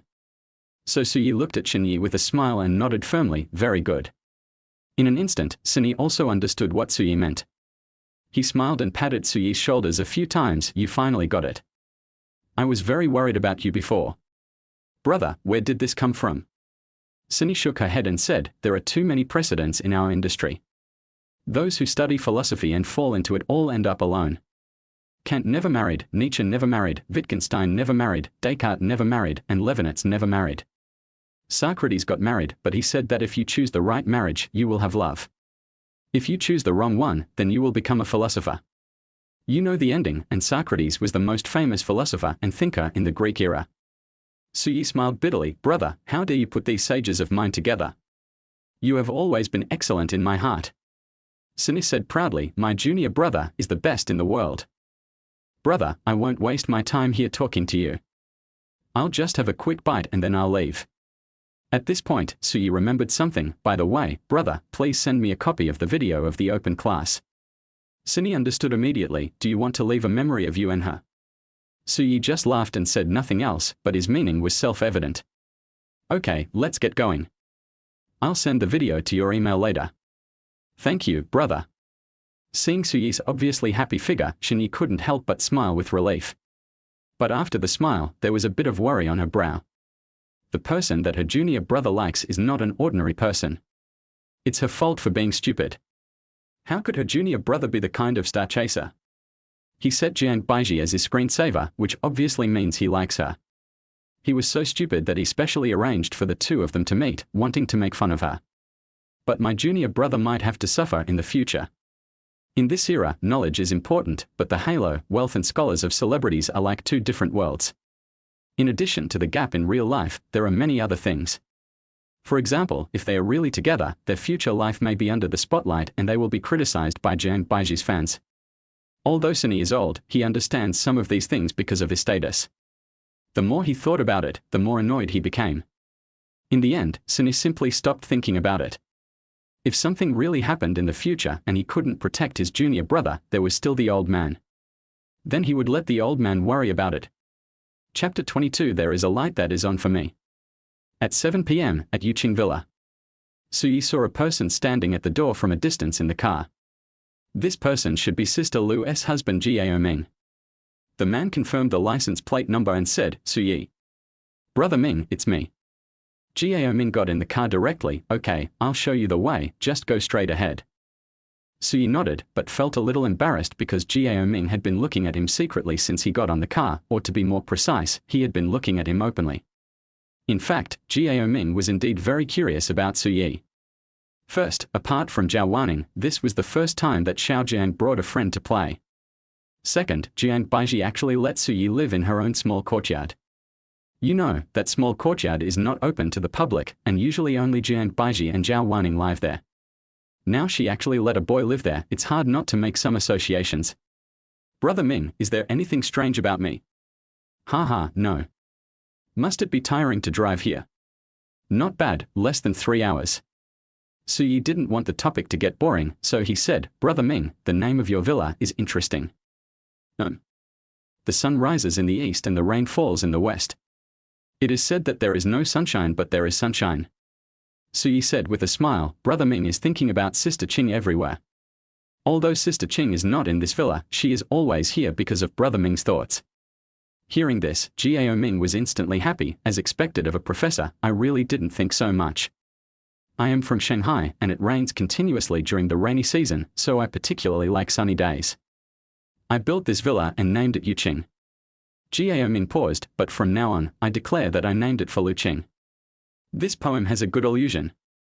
They both laughed out loud at the same time, and because of this reason, they seemed to become much more familiar with each other in an instant. Suyi, I'll just call you Xiao Su. You're such an interesting person, no wonder Xiao Jiang is willing to bring you here to play. Usually it's Xiao Jiang and Xiao Jiao who come over to play, and you're the first friend she brought over. What would happen if you realized that you were in the heart of the person you liked? Of course, you would feel happy. Suyi's mouth corners unconsciously rose, but he still said modestly, maybe Baiji is busy and usually has no time to bring friends out to play. This time it's because I have a month to experience life. Jiao Ming just shook his head. Xiao Su, I have known Xiao Jiang for a long time. This was a lingering aftertaste, and Suyi thought of a lot of things at once. When Suyi wanted to ask again, Gao Ming changed the subject. Xiaosu, the weather is getting colder now and we are also entering the off-season, so there are almost no customers. So you and Xiaojian can play here without worrying about anything for the next 2 days. Our farm is divided into 4 areas: fruit and vegetable area, pasture area, accommodation area, and entertainment area. Let Xiaojian take you around tomorrow. Yeah, thank you, Brother Ming. Under Gao Ming's instructions, the car stopped at the gate of a courtyard. A plaque in the garden read, "The best taste in the world is pure joy." Just because of this brand, Suyi fell in love with this place instantly. Xiaosu, I won't go in. Xiaojiang may not arrive until midnight, so you should go to bed early. Suyi nodded. After entering the yard, he found that this was an antique courtyard building with a screen wall at the entrance. The main house was composed of 3 side rooms. The middle one was the living room and the side rooms were bedrooms. The west wing was arranged as a study and activity room, and the east wing was an open kitchen and dining room.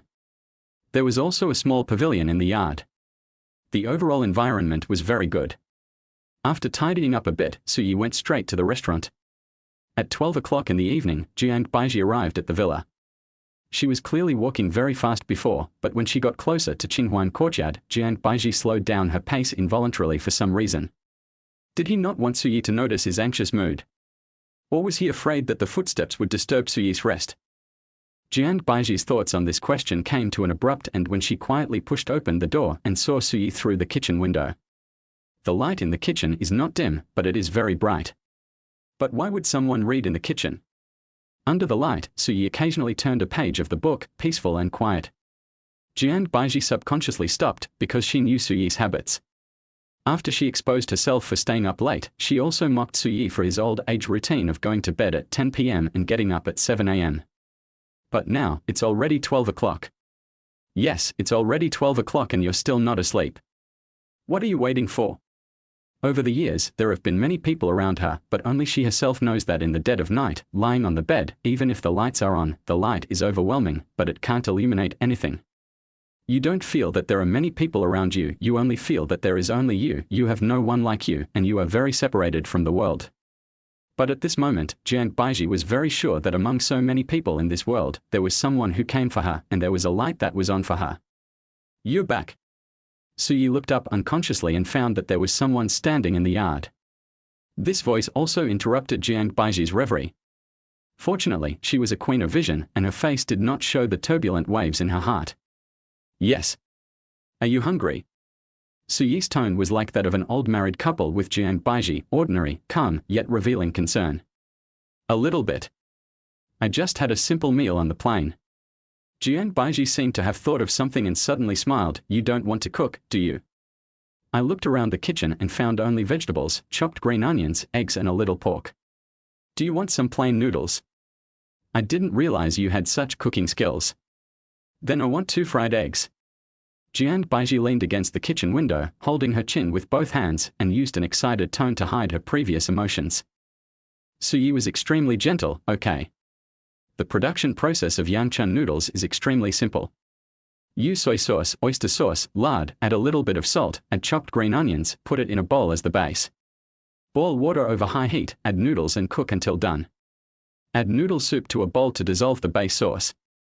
Take out the noodles and place them in a bowl, add the fried egg, and a bowl of plain noodles is ready. Try it. It smells so good. Jiang Baiji looked intoxicated. Then I won't be polite. The noodles wrapped in the aroma of lard exploded in my taste buds as soon as I put them in my mouth. It was so satisfying to eat carbohydrates late at night. A mouthful of noodle soup went into my stomach, and the warmth directly wrapped my whole body. Tasty. Suyi nodded with satisfaction. This was the best compliment for him. He was actually not good at speaking, even though he had been very deliberate in front of Jiang Baiji. He could have just eaten a few mouthfuls of food in the cafeteria at noon today and rushed here. He could have waited until 12 o'clock to make this bowl of noodles for Jiang Baiji even though he was tired. However, he could not express his eagerness and longing in the process. But he was very content at the moment because Jiang Baiji ate very happily. A simple bowl of noodles warmed the hearts of 2 people at the same time. Chapter 23: Taking care of the entire star alone. What is the way to slow down time? The answer is to stay up late. At 1 o'clock in the morning, outside the kitchen, there are two high chairs. The mobile phone placed on the windowsill was playing Ladyfingers, a Sakis jazz song by Herb Alpert and the Tawana Brass, which was melodious and relaxing. Jian Baiji was holding a cup of freshly brewed coffee with hot water in her hand, her legs swinging unconsciously, and it was obvious that she was enjoying it. She was looking at the starry sky, and Suyi was looking at her. In fact, Suyi was a little sleepy, but Suyi didn't want to end. It is written in No Longer Human that being too enthusiastic towards anyone will increase the probability of not being cherished. If you can avoid intense joy, there will naturally be no sorrow. But who can really do it? Like, isn't that the downfall of free will? I haven't looked at the starry sky so quietly for a long time. Suyi, do you know how far away the nearest star is? Suyi shook his head and looked up at the night sky, where stars were twinkling. The nearest star to us is 4.4 light-years away. If this star wants us to see its light, it needs to travel for more than 4 years in the vast and desolate universe. It just happened to arrive, and we just happened to look up. This is an encounter from the universe across time and space. Isn't it romantic and touching? Romance is endless, romance is brilliant. This was the evaluation that Suyi couldn't help but blurt out, mainly because he also remembered his reunion with Jian Baiji. Isn't it the same? Reuniting in a foreign land after more than 10 years, how romantic it was. Hearing this, Jian Baiji looked at Suyi deeply, while Suyi was looking at the starry sky seriously at this moment. This was the starry sky recommended by Jian Baiji. Some stars are even farther away from us. They may have traveled thousands or even tens of thousands of years to reach us. When you think about it this way, do you feel like you are witnessing history? Suyi nodded. When I was in school, I read Kant, who said that the starry sky above our heads is one of the two things we should look up to. I never had a clear feeling about it, but after listening to you say this today, I think I understand. It's rare that I can teach you. Jian Baiji said with a smile. I have indeed benefited a lot. Suyi never hesitated to praise Jian Baiji. When we all look at the starry sky, it seems that many of our feelings are about the insignificance of human beings.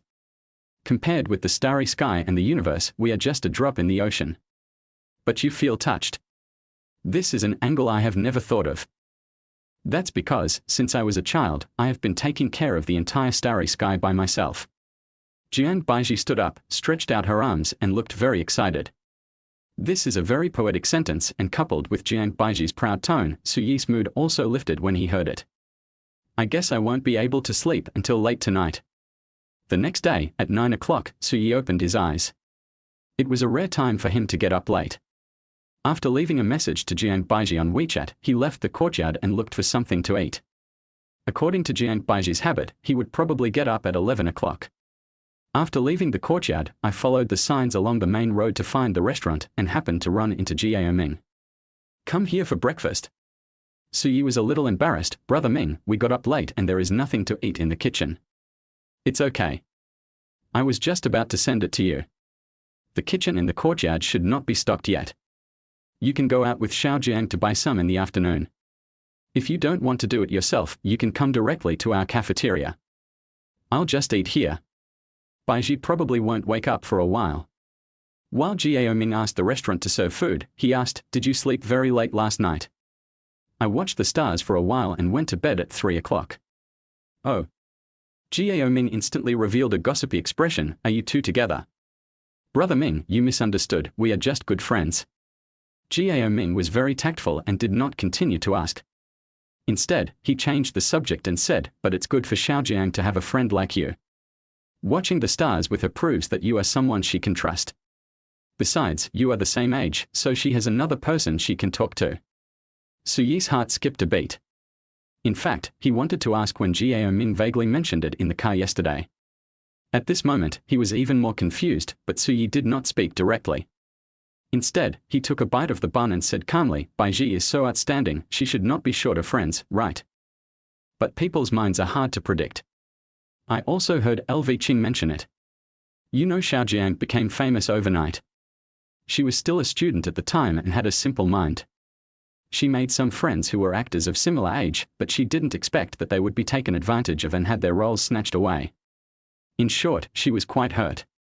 Since then, although Xiaojiang's personality hasn't changed much, she has become much colder about making friends. We have been watching it, but there is not much we can do. Over the years, Suyi had been paying attention to Jiang Baiji, intentionally or unintentionally, but he had never discovered these things. As for his childhood, I also heard from Lu Qing that it seemed that Xiao Jiang's parents were always busy with business. Although he had classmates and friends, he was still lonely inside.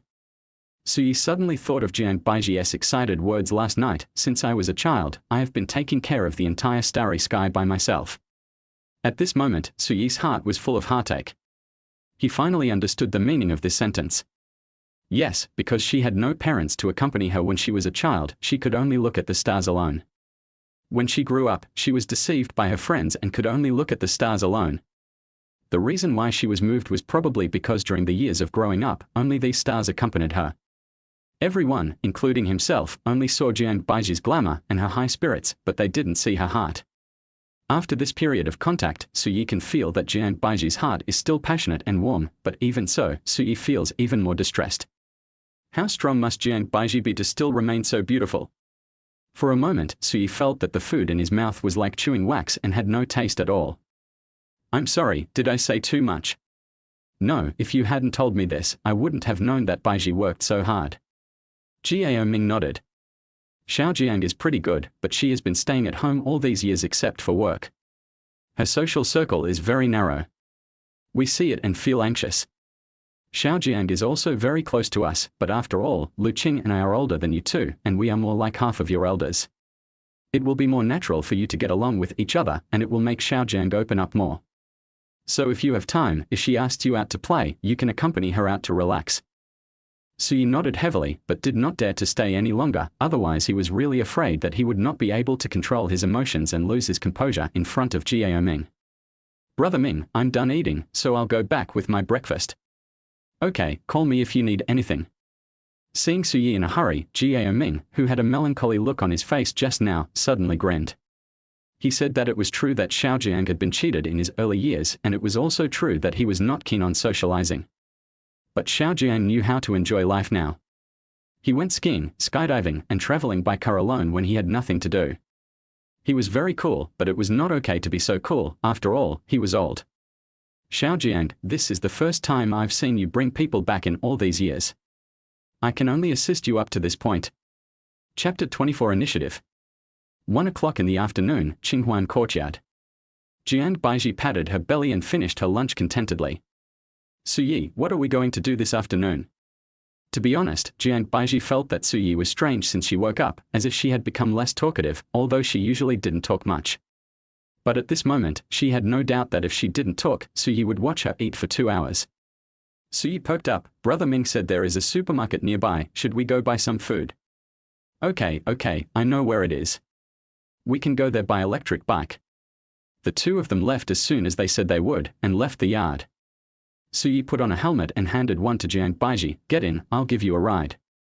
Jiang Baiji looked at the other electric car parked next to her, but still nodded, okay. In the past, Suyi would not have taken such an initiative, but after listening to Jiao Ming's story, he felt a pity for Jiang Baiji, and this pity filled his chest. He could not wait to get closer to Jiang Baiji, so that he could show concern for her in another capacity as soon as possible, which was different from that of a good friend. Outside the manor, the road is very good, a smooth asphalt road with lush vegetation on both sides. That supermarket is a small supermarket in the town next door. Although it's small, it has a wide range of products. It's about 10 kilometers away from us, so it's very fast. Suyi nodded. He had something else to say at this moment. Baiji, do you know what you should do at this moment? What? Singing, of course. Suyi rapped and sang, just because I saw you one more time in the crowd, I can never forget your face. When I miss you, you are in the sky. Jiang Baiji couldn't help but smile. Although she was a little off tune, she was very cute. She tidied up her hair that was blown by the wind and was about to join the chorus, but Suyi suddenly changed another song. Let go and love, don't run away. Love is not something you can get just because you want it. It doesn't matter who wins or loses. It's enough to have a good time. Jiang Baiji was a little speechless. She was Fei Wong one moment and Dick Cowboy the next. But Jiang Baiji didn't know that these were all what Suyi wanted to say. Just when Jiang Baiji wanted to hum along, Suyi changed another song. Twinkle, twinkle little star, leaving traces of time. The center of my world is still you. Just when Suyi was about to change the song, Jiang Baiji patted Suyi's shoulder speechlessly and asked, "Why do you only sing a few lines of a song?" Silence is the quietly running electric car and also the quiet Suyi. Is it possible that I only know these few lines of a song? Jiang Baiji was stunned and instantly stopped laughing. This reason was really convincing. She was so happy that her stomach hurt, but she didn't dare to move too much on the electric bike, so she just leaned on Suyi's back and forced herself to control herself. Suyi was also helpless. He couldn't say what he wanted to say directly, so he could only express it through singing. It was no problem for him to recite the paper, but it was really difficult for him to remember the lyrics. But in front of Jiang Baiji, Suyi still wanted to hold on. "I still remember all the lyrics of a song." Jiang Baiji didn't believe Suyi's singing at all, so she asked with a smile, "What?" Suyi did not answer, but sang, "I wish I could fly a rocket and take you to live in the sky. Just seeing you is like seeing the sunshine thousands of miles away. Salted fish and cabbage are also delicious. This is Lin Zxiang's I Need You Every Minute, a Cantonese song. The lyrics are well written. Being with someone you don't like is meaningless even if you live to be 1,000 years old. Being with someone you like is the most delicious food in the world even if you only eat salted fish and cabbage." I don't know when Jiang Baiji stopped laughing. She leaned on Suyi's back and listened quietly. When we came back from shopping, it was already 3 o'clock in the afternoon. Suyi went to the kitchen to sort out the things she had bought and then went to the swing location in the entertainment area to look for Jiang Baiji. "Thank you, Professor Su. People with sweet words are great. Others will work willingly without them having to do anything." Suyi joked, then stood behind Jiang Baiji, ready to help her push the swing. "No need to push, just sit here and we can chat." Suyi followed suit, sat on the swing, and looked at the cloudless sky. Suddenly, Suyi had a feeling that time was peaceful and quiet. "I haven't told you the answer to that question yet. Is marriage a contractual relationship?" "Yes." Jiang Baiji cleared her throat. In the context of philosophy or economics, a relationship is viewed as a contract, but contracts are usually related to transactions. "But this is love, do you think it is a transaction?" Suyi shook his head decisively. A contract is meant to clarify obligations and be fair to both parties. But love or marriage is not an equal transaction. True love is about giving without expecting anything in return, not like a child spending $5 and having to get candy of equal value. Therefore, a contract does not apply in marriage. Just when Suyi wanted to speak, Jiang Baiji waved her finger and said, "Just now was only the first point. The second point is that two people like each other and form a family. Everything is because of love and affection, not from a contract. This relationship, from the beginning to the maintenance to the end, is not bound by a contract, so marriage is not a contractual relationship." "Very good. You know the special context and the meaning of each word." Suyi applauded. "So what do you think?" "It's not a bad idea to understand marriage as an economic contractual relationship. Marriage will improve the work efficiency of both people, and having children is a long-term investment to prepare for old age." At this point, seeing that Jiang Baiji's little fist had already clenched, Suyi hurriedly said, "But there are always some things that are noble and out of the world, such as love. Two people accompany each other for a lifetime, and it is definitely not something that can be bound by a contract. The purpose of raising this question is also to tell my students that when it comes to marriage, you should find someone you like to spend your life with and don't just treat it as a relationship." At this point, Suyi looked at Jiang Baiji with dazzling eyes. "Baiji, love can't be compromised, right?" This look made Jiang Baiji's heart pound. Jiang Baiji had an illusion at the moment, as if Suyi was not asking whether love could be compromised, but asking, "Jiang Baiji, you must choose me in your love." After taking a few deep breaths quietly, Jiang Baiji replied, "Of course I can't just give in. Okay, let's not talk about this anymore. The sky is so white. But the clouds are black." As soon as the words came out, both of them felt something was wrong. Jiang Baiji lowered her head, feeling a little embarrassed and annoyed. She had really done a terrible job of changing the subject. Suyi blamed himself for being too impatient, because his answer came from the movie Shinbashi Lovers. In the movie, when the heroine said the sky was white, it meant she was confessing her love, and the hero answered that the clouds were black, which meant he agreed. Fortunately, Jiang Baiji was good at regulating her emotions and reacted quickly. "Suyi, what nonsense are you talking about? Why are the clouds black?" "Nothing, I heard it wrong." After confirming again and again that Jiang Baiji really didn't know what this sentence meant, Suyi let out a breath, and for a moment he didn't know whether he was disappointed or relieved. Chapter 25. If it were you, you wouldn't be afraid.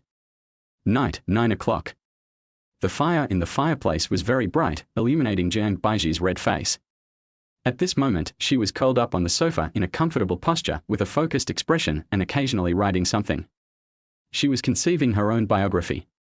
That's right, according to Jiang Baiji, although the script has described the plot, it is more like a rough framework, and there are still many details to be filled in.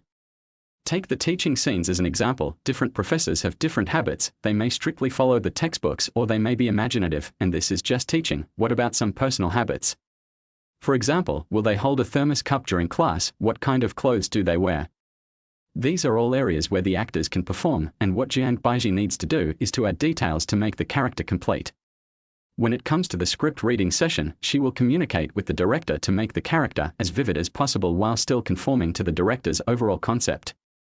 As for Suyi, he was also reading, not professional books on philosophy, but a leisure book for relaxation, Little Women. Little Women is a book about the lives of 4 sisters from an ordinary American family in the 19th century. The 4 sisters in the book have different personalities. The eldest daughter Meg pursues true love and remains optimistic even in the face of poverty. The second sister Jo is independent and dreams of becoming a writer and takes action to achieve it. The third sister Beth is kind and responsible, taking the initiative to take care of her family and showing sympathy for the poor. The youngest daughter Amy pursues art and persists even in the face of ridicule. The reason why he looked up at Jiang Baiji was because Suyi happened to see his second sister Kia working hard on her manuscript in the bell tower, and he felt that she was very similar to Jiang Baiji in front of him. I noticed that you have been in a trance for a long time. What are you thinking about? Jiang Baiji gently kicked Suyi's feet. The touch of the woolen socks was so good that Suyi, who was about to leave his body, felt his soul leave his body again. I saw a plot in the book and thought it looked a bit like you. Suyi straightened up and handed the book over. Jiang Baiji took it, and when she saw Kia pondering over the idea for his novel in the bell tower, she smiled knowingly. Isn't this exactly who she is now? You're not going to write a biography? I can't think of anything more for now. Jiang Baiji nodded. Would you like to help me take a look and give me some advice? I've only heard you describe the general outline of the story, and it's hard to get a glimpse of the whole picture. Although he said so, Suyi still honestly took Jiang Baiji's notebook. Just watch. I may not listen to your suggestions. Jiang Baiji closed her eyes with a smile on her lips. Suyi smiled gently and looked down. Ruyan was writing in a very beautiful slender gold style. She was indeed the person he liked. She is in her 40s, almost 50. She is used to ironing her clothes straight, and her home should be tidy. She is rich in heart and should have some hobbies, maybe drinking red wine or coffee. This hobby does not cost too much because she is just enjoying life and enjoying being alone. Suyi paused when he read this. I think this should be coffee. Hand-brewed coffee would be better. You need to grind and brew it yourself. Why? When I saw this, my first reaction was to think of Eileen Chan. Eileen Chan loved drinking coffee all her life, and coffee houses often appeared in her works. In her later years, when her face was aging and her life was difficult, she would still grind coffee beans in her small room and brew coffee with a small stove and a large iron kettle. Coffee was no longer a drink at this time, but a symbol, not petty bourgeoisie, but her love for life. At this point, Suyi paused. The above is my impression of the symbolic meaning of coffee. Combined with your character biography, the heroine's age is exactly the 1980s. For intellectuals who grew up in that era, coffee, an imported product, should have a different meaning. After all, Western restaurants were a rarity at that time. Red wine is not inappropriate either. It will make the character look more chic, but in the semantics of the Chinese environment, wine will be relatively less appropriate than coffee. Teacher Jiang, what do you think I said? In fact, when Suyi saw Jiang Baiji's sparkling eyes, he already had the answer, but he just wanted to hear it from Jiang Baiji's own mouth. But how could the cunning teacher Jiang easily fulfill someone's wishes? It's just so. Keep reading and analyzing. Suyi shook his head and smiled, but did not force it. She has her own independent aesthetics and cognition, which makes her very attractive and special, but sometimes it can also become a manifestation of stubbornness, which may cause some conflicts with her family. Suyi paused when he read this. Just as Jiang Baiji pricked up her ears expectantly, Suyi said, I think you wrote this very well. Although it was a little unexpected, it still piqued Jiang Baiji's interest. Please write an essay of at least 800 words to elaborate on it. We all look at the world with a biased eye because our cognition is limited. Unless we are an omnipotent God, no one can see things comprehensively. Receiving a higher education will allow us to see things more comprehensively, but we will also be deceived by knowledge to a certain extent. We trust our knowledge too much, and as you said, we become stubborn. Suyi did not stop. He enjoyed the process of communicating with Jiang Baiji, so he had a lot to say. But I like your unwillingness to avoid collisions, even those caused by the heroine herself, because there is no perfect person in this world. Isn't this a very normal thing? Everyone is imperfect. Well, I was actually afraid of marriage. Jiang Baiji seemed to have heard some incredible gossip and sat up instantly. Please start your story. Suyi smiled helplessly. I don't know if you have seen the movie Trouble Family. In the movie, a couple who have been together for most of their lives are getting divorced because the wife can't stand her husband farting in the bed and not washing his feet before going to bed. I have a lot of feelings about this movie because I can't imagine how many conflicts two people who have never lived together will have after living together, such as whether they will quarrel over squeezing toothpaste from the beginning or from the end. I think you're just overthinking. Jiang Baiji said seriously, lifestyle habits can be adjusted. Eating, drinking, defecating and urinating are all normal. Don't give your partner too many illusions. We are all mortals. That's different. You're a fairy. If I marry someone like you, I won't have any worries. I'll be happy every day. Stop kidding me, I'm serious. I understand. Don't love abstract people. Love concrete people. Jiang Baiji was satisfied after hearing this. Let me share with you another wedding joke, written by Li Dan in his book Laughing Field. A young monk asked his master, "Why did I hear someone setting off firecrackers down the mountain this morning?" The master replied, "Someone was getting married down the mountain." The young monk asked again, "Why do people set off firecrackers at weddings?" The master replied, "I guess it's to give yourself courage." Who knew that when Jiang Baiji heard this, she glared at Suyi and asked, "What else do you want to say?" After seeing this big eye roll, Suyi surrendered immediately. He just wanted to liven up the atmosphere. Go on and read the biography. Hey. Suyi has already anticipated his future position in the family, but he is full of expectations.